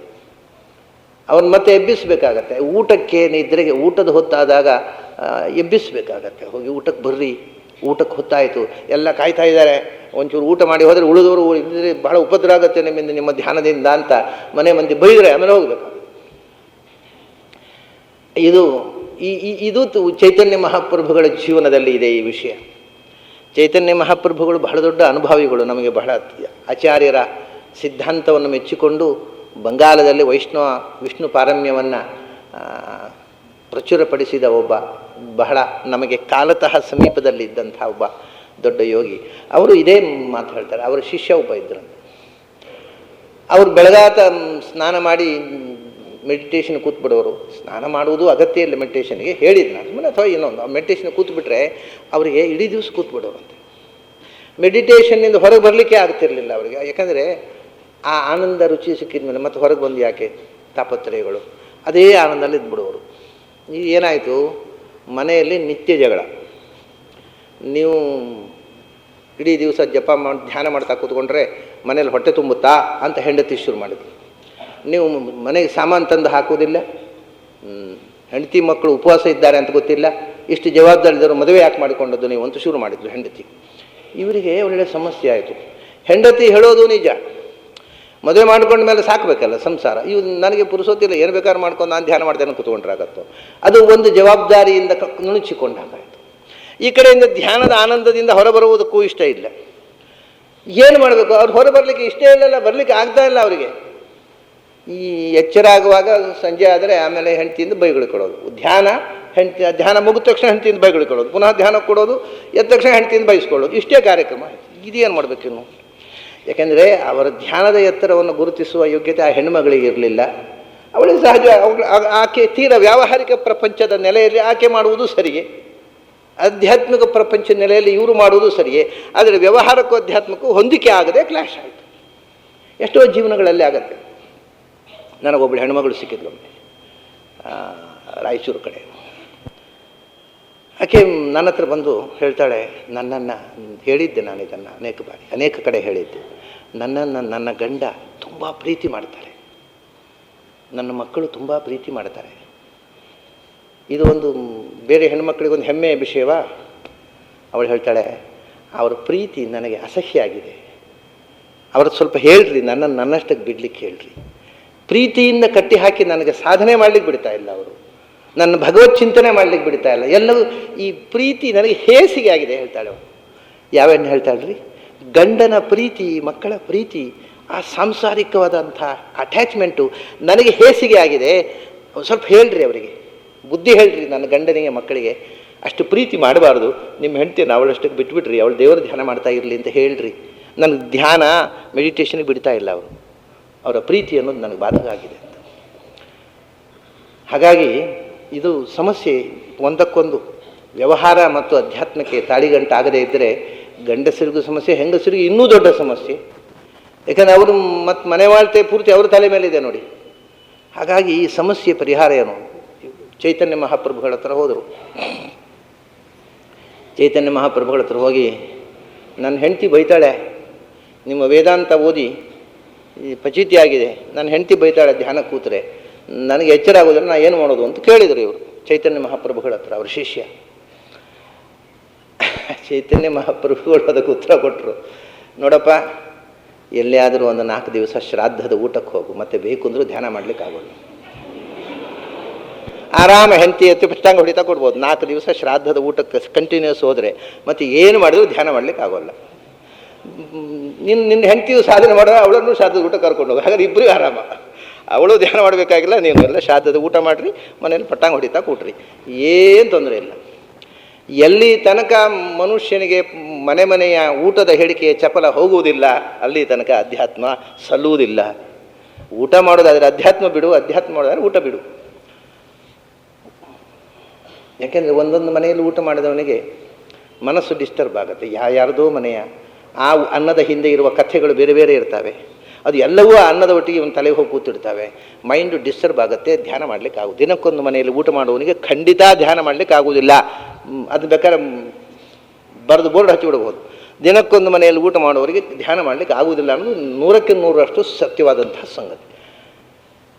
ಅದರಿಂದ ಜ್ಞಾನಯಜ್ಞೇನ ಚಾಪಿ ಅನ್ಯೇ, ಕೆಲವರಿಗೆ ಮಾತ್ರ ಸಾಧ್ಯ. ಕೆಲವರಪ್ಪ ಉಳಿದವರು ಭಜನೆ ಮಾಡಿಕೊಂಡು ಎಲ್ಲರೊಟ್ಟಿಗೆ ಸೇರಿಕೊಂಡು ಕುಣ್ಕೊಂಡು ಹಾಡಿಕೊಂಡು ಸಂತೋಷಪಟ್ಟರೆ, ಕೆಲವರು ಅವರು ಇಂಟ್ರೋವರ್ಟ್ ಎಕ್ಸ್ಕ್ಲೂಸಿವ್ ಭಕ್ತರು. ಅವರು ಜ್ಞಾನಯಜ್ಞೇನ ಚಾಪ್ಯನ್ಯೇ ಯಜಂತಹ, ಬರೇ ಜ್ಞಾನದಿಂದ ನನ್ನನ್ನು ಪೂಜೆ ಮಾಡ್ತಾರೆ. ಆ ಜ್ಞಾನದ ಭಗವಂತನ ಅರಿವಿನ ಹೊಸ ಹೊಸ ಆಯಾಮಗಳನ್ನು ಭಗವಂತನ ವಿಷಯದಲ್ಲಿ ತಿಳ್ಕೊಳ್ತಾ ಆ ಆನಂದದಲ್ಲೇ ಕೂತು ಬಿಡ್ತಾರೆ. ಅದೇ ಅವರ ಉಪಾಸನೆ. ಅವರು ಬಾಹ್ಯ ಪ್ರಪಂಚಕ್ಕೆ ಏನೂ ಇಲ್ಲ, ಬಾಹ್ಯ ಪ್ರಪಂಚದ ಮುಂದೆ ತೆರೆಕೊಳ್ಳುವುದೇ ಇಲ್ಲ. ಬಾಹ್ಯ ಪ್ರಪಂಚದ ದೃಷ್ಟಿಯಲ್ಲಿ ಅವರು ಹುಚ್ಚ ಇರಬಹುದು, ಅವರು ಪೆದ್ದ ಇರಬಹುದು, ಅವರು ಅಪ್ರಯೋಜಕ ಇರಬಹುದು, ಏನೋ ಒಂದು. ಕೆಲವರು ದೊಡ್ಡ ದೊಡ್ಡ ಸಾಧಕರು ಪ್ರಪಂಚ ಅವರನ್ನು ಅಪ್ರಯೋಜಕ ವ್ಯಕ್ತಿಯಿಂದ ಪರಿಗಣಿಸಿದ್ದುಂಟು. ದೊಡ್ಡ ದೊಡ್ಡ ಸಾಧಕರನ್ನು ಪ್ರಪಂಚ ದಡ್ಡ ಅಂತ ತಿಳ್ಕೊಂಡದ್ದುಂಟು. ದೊಡ್ಡ ದೊಡ್ಡ ಸಾಧಕ ಜ್ಞಾನಿಗಳನ್ನು ಪ್ರಪಂಚ ಹುಚ್ಚ ಅಂತ ತಿಳ್ಕೊಂಡದ್ದುಂಟು. ಶುಕಾಚಾರ್ಯರು ವೇದವ್ಯಾಸರು ಮೆಚ್ಚಿಕೊಂಡ ವಿರಕ್ತರು, ಮಹಾಭಗವದ್ಭಕ್ತರು, ಅಧ್ಯಾತ್ಮದ ತುತ್ತ ತುದಿಗೆ ಏರಿದಂಥ ಶಿವಾಂಶ ಸಂಭೂತರು. ಅವರು ಪರೀಕ್ಷಿತ್ ರಾಜನಿಗೆ ಭಾಗವತ ಹೇಳಬೇಕು. ಪೇಟೆಗೆ ಬರುವವರೇ ಅಲ್ಲ ಅವರು, ಯಾರಿಗೂ ನೋಡ್ಲಿಕ್ಕೆ ಸಿಗುವವರೇ ಅಲ್ಲ, ಹುಡುಕಿದರೆ ಸಿಗುವವರಲ್ಲ, ಬಾ ಅಂದರೆ ಬರುವವರಲ್ಲ. ಅಂಥ ಶುಕಾಚಾರ್ಯರು ತಾನಾಗಿ ಪರೀಕ್ಷಿತ್ ರಾಜನ ಹುಡ್ಕೊಂಡು ಬಂದರು. ಆವಾಗ ಆದದ್ದು 2 ರಿಯಾಕ್ಷನ್ ಹೇಳ್ತಾರೆ. ಏನು? 16 ವರ್ಷ ವಯಸ್ಸು ಅಂತ. ಯಾವಾಗಲೂ 16 ವರ್ಷದ ಹುಡುಗನ ಕಾಣೋರಂತೆ.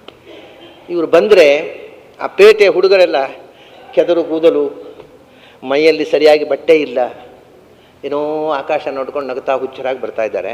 ಹುಡುಗರೆಲ್ಲ ಹೋ ಅಂತ ಕಲ್ಲು ಬಿಸಾಡ್ಲಿಕ್ಕತ್ತಿದ್ರು. ಹುಚ್ಚ ಬಂದರೆ ಬೀದಿಯಲ್ಲಿ ಹುಡುಗರು ಹಿಂಬದಿಂದ ಓಡ್ತಾರಲ್ಲ ಕಲ್ಲು ಬಿಸಾಡ್ಕೊಂಡು, ಹಾಗೆ ಶುಕಾಚಾರ್ಯರಿಗೆ ಕಲ್ಲು ಬಿಸಾಡಿದ್ರಂತೆ ಹುಡುಗರು, ಪೇಟೆಯ ಹುಡುಗರು. ನೋಡಿ, ಪೇಟೆಯವರಿಗೆ ವೇದಾಂತ ಅರ್ಥ ಆಗೋದು ಹೀಗೆ, ಕಲ್ಲು ಬಿಸಾಡಿದರು. ಪೇಟೆಯ ಹುಡುಗಿಯರು 16 ವರ್ಷದ ಹುಡುಗ ಎಷ್ಟು ಚಂದ ಇದ್ದಾನೆ ಅಂತ ಜೊಲ್ಲು ಸುರಿಸಿದರು. ಈ 2 ಪ್ರತಿಕ್ರಿಯೆ. ಅವರ ವಿದ್ವತ್ತು, ಅವರ ಸಾಧನೆಯನ್ನೆಲ್ಲ ಹುಡುಗಿಯರನ್ನೆಲ್ಲ ಆಸೆ ಪಟ್ಟು ನೋಡಿದರಂತೆ ಅವರನ್ನು. ಅವ್ರಿಗೆ ಏನೂ ಬೇಡ. ಆದರೆ ಪೇಟೆಯ ಹುಡುಗಿಯರಲ್ಲ. ಅವಿಚ್ಛ ವಯೋಂಗಲಕ್ಷ್ಮಿಯ ಸ್ತ್ರೀಣಾಂ ಮನೋಜ್ಞಂ, ಭಾಗವತರು ಹೇಳ್ತಾರೆ. ಹುಡುಗಿಯರೆಲ್ಲ ಹುಚ್ಚು ಕಟ್ಟಿದ್ರು ಅವರನ್ನು ನೋಡಿ, ಅಷ್ಟು ಚಂದ. 16 ವರ್ಷದ ಹುಡುಗ, ಮೀಸೆ ಚಿಗುರುತ್ತಾ ಇದೆ. ಎಲ್ಲ ಹುಡುಗಿಯರಿಗೂ ನೋಡಿದರೆ ಕಣ್ತುಂಬ ಅವ್ನು ನೋಡ್ತಾ ನಿಂತುಬಿಟ್ರಂತೆ. ಏನು ಚಂದಪ್ಪ ಹುಡುಗ, ಏನು ಚಂದ ಇದ್ದಾನೆ. ಯಾವ ಹುಡುಗಿಗೆ ಈ ಹುಡುಗನಿಗೆ ಇಂದ ಮಾಲೆ ಹಾಕಿಸಿಕೊಳ್ಳುವ ಪುಣ್ಯ ಬರೆದಿದೆಯೋ ಅಂತ ಕನಸು ಕಟ್ತಾ ನಿಂತುಬಿಟ್ರು ನೋಡ್ತಾ. ಹುಡುಗರೆಲ್ಲ ಕಲ್ತು ಜಾಲಿ ಬರ್ತಿದ್ರು. ಈ ಕಲ್ದು ಅದು ಎಲ್ಲರೂ ಹುಡುಗಿಯಾಗಿದ್ದರೆ ಹುಡುಗರಾಗ ನಿಲ್ತಿದ್ರು, ಅವ್ರು ಕಲ್ಲು ಬಿಸಾಡಿದ್ರು ಹುಡುಗರು. ಇದು ಬಿಟ್ಟು ಅವರ ಒಳಗಿರತಕ್ಕಂಥ ಸತ್ವವನ್ನು ಯಾರೂ ಗುರುತಿಸ್ಕೊಳ್ಳಿಲ್ಲ. ಕಡೆಗೆ ಗೊತ್ತಾಯಿತು, ಋಷಿಗಳೆಲ್ಲ ಬಂದರು, ಪರೀಕ್ಷಿತ್ ರಾಜನಿಗೆ ಗೊತ್ತಾಯಿತು, ಕರ್ಕೊಂಡು ಹೋಗಿ ಕೂಡಿಸಿದ. ಭಾಗವತ ಹೇಳಿದರು. ಇದು ಯಾವ ಕಾಲಕ್ಕಾದರೂ ಇಷ್ಟೇ, ನಿಜವಾದ ಜ್ಞಾನಿಗಳನ್ನು ಸಮಾಜ ಅಷ್ಟು ಬೇಗ ಗುರುತಿಸಲಿಕ್ಕೆ ಆಗುವುದಿಲ್ಲ. ಒಂದೋ ಜ್ಞಾನಿಯನ್ನು ದಡ್ಡ ಅಂತ ಗುರುತಿಸುತ್ತೆ, ಒಂದೋ ಹುಚ್ಚ, ಒಂದೋ ಅಪ್ರಯೋಜಕ ವ್ಯಕ್ತಿ. ಏನೋ ಒಂದು ಬ್ಯಾನರ್ ಹಾಕಿ ಅವನೊಬ್ಬ ಬಹಿಷ್ಕೃತ ವ್ಯಕ್ತಿ ಆಗ್ತಾನೆ. ಬಹಳ ಕಷ್ಟ. ಒಬ್ಬ ಅಂತರಂಗದ ಒಂದು ಸತ್ವವನ್ನು, ಒಂದು ವ್ಯಕ್ತಿಯ ಅಂತರಂಗದ ಸತ್ವವನ್ನು ಗುರುತಿಸುವುದು ಸಾಮಾನ್ಯ ಜನರಿಗೆ ಅಲ್ಲ, ವಿದ್ವಾಂಸರಿಗೆ ಕೂಡ ಬಹಳ ಕಷ್ಟ. ಆದ್ದರಿಂದ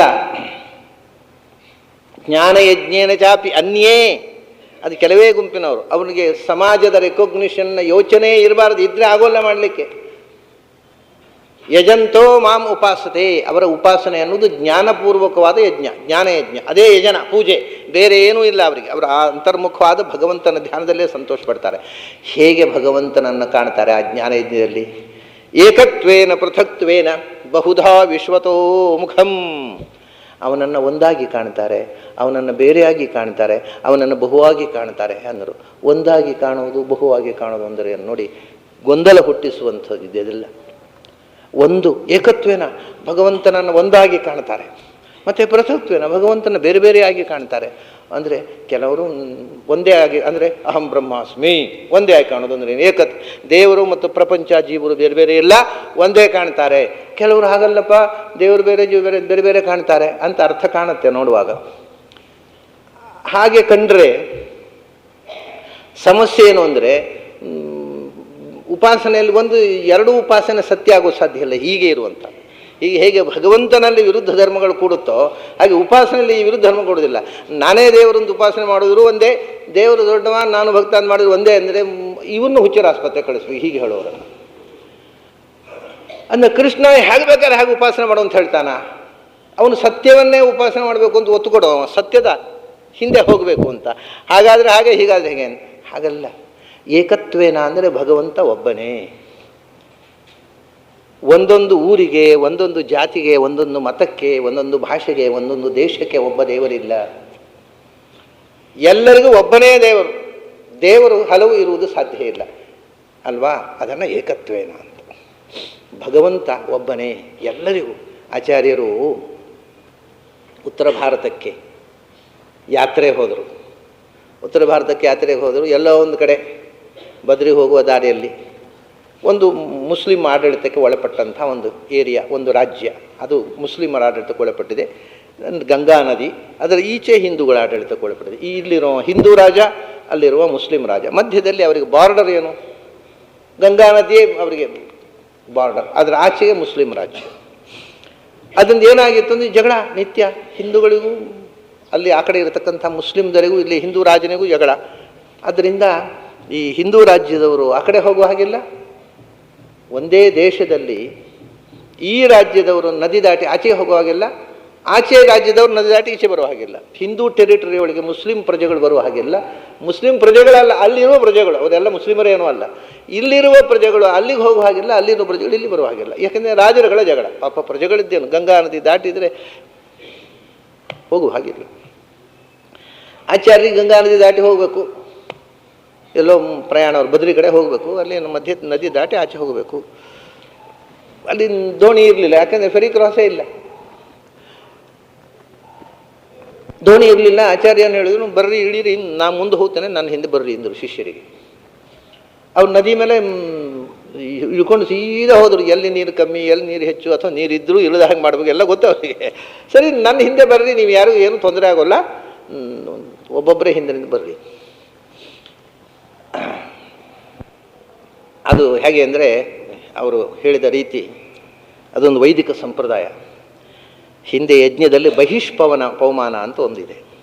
ಬಹಿಷ್ಪವಮಾನ ಅಂದರೆ ಸಾಮವೇದಿಗಳು ಬೆಳಿಗ್ಗಿನ ಹೊತ್ತು ಹಾಡುವ ಸಾಮವೇದದ ಒಂದು ಪ್ರಕ್ರಿಯೆ. ಅದೇ ಸ್ತೋತ್ರ ಅಂತ ಹೇಳಿದೆ ನಾನು ಮೊನ್ನೆ. ಅದು ಹೇಗೆ ಹೇಳಬೇಕು ಅಂದರೆ, ಅವರು ಸಾಮವೇದಿಗಳಲ್ಲಿ 4 ಜನ ಇರ್ತಾರೆ. ಉದ್ಗಾತೃ, ಪ್ರಸ್ತೋತೃ, ಪ್ರತಿಹರ್ತೃ, 3-4 ಜನ ಸಾಮವೇದಿಗಳು. ಅದರಲ್ಲಿ ಅದರ ಚೀಫು ಉದ್ಗಾತೃ. ಅವನು ಉದ್ಗಾತೃ ಮುಂದಿನಿಂದ, ಅವನ ಹಿಂದೆ ಅವನ 3 ಜನ ಅಸಿಸ್ಟೆಂಟ್ಸು. ಅವರ ಹಿಂಬದಿಯ ಕಚ್ಚೆ ಹಿಡ್ಕೊಂಡು ಅವನು ಕಚ್ಚೆ ಹಿಡ್ಕೊಂಡು 4 ಜನ ಕಚ್ಚೆ ಹಿಡ್ಕೊಂಡು ಯಜ್ಞಶಾಲೆಗೆ ಗಾನ ಮಾಡ್ತಾ ಪ್ರದಕ್ಷಿಣೆ ಬರಬೇಕು. ಹಾಗೆ ಹೇಳಿದ ಹಿಂಬದಿಯಿಂದ ನನ್ನ ಆಚಾರ್ಯರು ಕಚ್ಚೆ ಏನಿಲ್ಲ, ಅವರು ಕಾವಿಶಾಟಿ ಉಟ್ಕೊಂಡಿದ್ರು, ಬರೀ ಲಂಗೋಟಿಯಲ್ಲಿದ್ದರು. ಹಿಂಬದಿಯಿಂದ ನನ್ನನ್ನು ಹಿಡ್ಕೊಳ್ಳಿ, ಅವ್ರ ಹಿಂಬದಿಯಿಂದ ಒಬ್ಬರನ್ನೊಬ್ಬರು ಹಿಡ್ಕೊಳ್ಳಿ, ನಾನು ಮುಂದೆ ಹೋಗ್ತೇನೆ ಬರ್ರಿ ಎಂದು ಸೀದಾ ಹೊರಟರು ಆಚಾರ್ಯರು. ಸರಿ, ಆ ಕಡೆಯಿಂದ ಅವರು ಸೈನಿಕರಿದ್ದಾರಲ್ಲ, ಮುಸ್ಲಿಂ ದೊರೆಯ ಸೈನಿಕರು, ಅವರೆಲ್ಲ ಬರಬೇಡಿ, ಬದುಕುವ ಆಸೆ ಇದ್ದರೆ ಬರಬೇಡಿ, ವಾಪಸ್ ಹೋಗಿ, ಇಲ್ಲಿ ಪರ್ಮಿಷನ್ ಇಲ್ಲ ಅಂತ ಹೇಳಿ ಎಲ್ಲ ಅವರು ಈಟಿ ಎಲ್ಲ ಹಿಡಿದು ಕೊಂದು ಬಿಡ್ತೇವೆ ಅಂತ ಹೆದರಿಸ್ತಾ ಇದ್ದಾರೆ. ಅವ್ರು 100-150 ಜನ ಇದ್ದಾರೆ ಅಲ್ಲಿ, ಇವರೊಂದು 10-15 ಜನ ಆಚಾರ್ಯರು. ಅವ್ರು ಹೆದರಿಸ್ತಾ ಇದ್ದಾರೆ. ಯಾರಾದ್ರು ಏನು ಮಾಡ್ಬೇಕು ಹೇಳಿ? ಅಯ್ಯೋ ರಗಳೆ ಬೇಡಪ್ಪ, ವಾಪಸ್ ಹೋಗೋಣ ಅಂತ ತಿರುಗಿ ವಾಪಸ್ ಹೋಗಬೇಕಿತ್ತಲ್ವ. ಆಚಾರ್ಯರದ್ದು ಕಥೆ ನೋಡಿ. ನ ಜಡ ಜಲೇ ಪತತ ಸಾಹಸಾದಹೋ. ಆಚಾರ್ಯ ಹೇಳಿದ್ರಂತೆ, ಅವು ಈ ಕೈಯಲ್ಲಿ ಈಟಿ ಹಿಡ್ಕೊಂಡು ಹೊಡೆದು ಬಿಡ್ತೇವೆ, ಕೊಂದು ಬಿಡ್ತೇವೆ ಅಂತ ಮುನ್ನುಗ್ತಾ ಇದ್ದಾವೆ.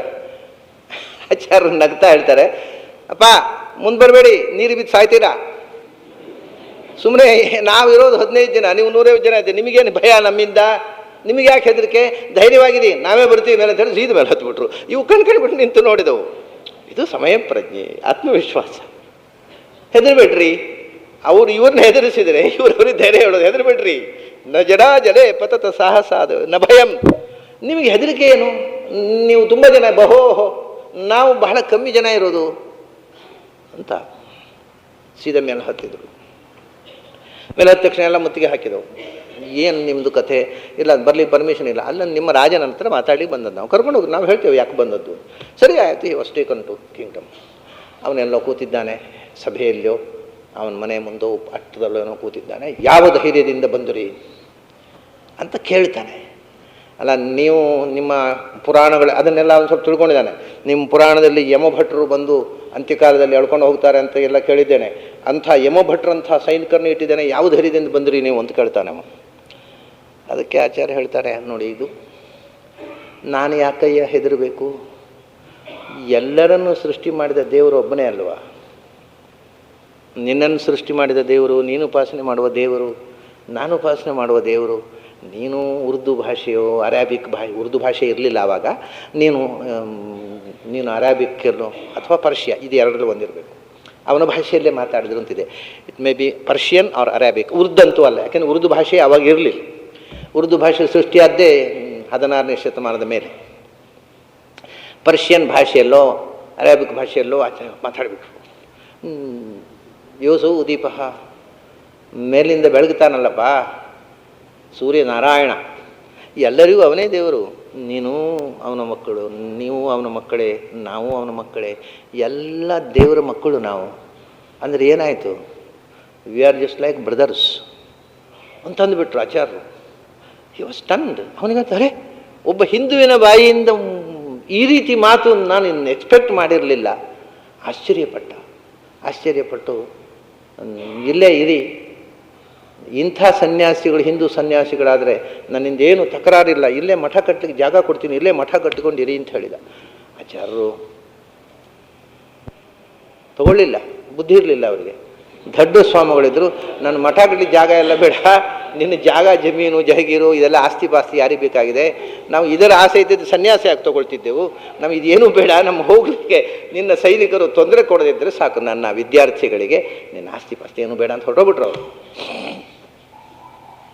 ಯಾಕೆ ಹೇಳಿದೆ ಅಂದರೆ ಅವರು ಏಕತ್ವೇನ ಆಚಾರ್ಯರು ತನ್ನ ಜೀವನ ಜೊತೆಯಲ್ಲಿ ಮಾಡಿ ತೋರಿಸಿದ್ದಾರೆ. ಎಲ್ಲರಿಗೂ ಒಬ್ಬನೇ ದೇವರು ಅಂತ ಅವನು ಮುಸಲ್ಮಾನ್ ದೊರೆ ಹತ್ರ ಹೋಗಿ ಧೈರ್ಯವಾಗಿ ಮಾತು ಹೇಳಿದ್ದಾರೆ.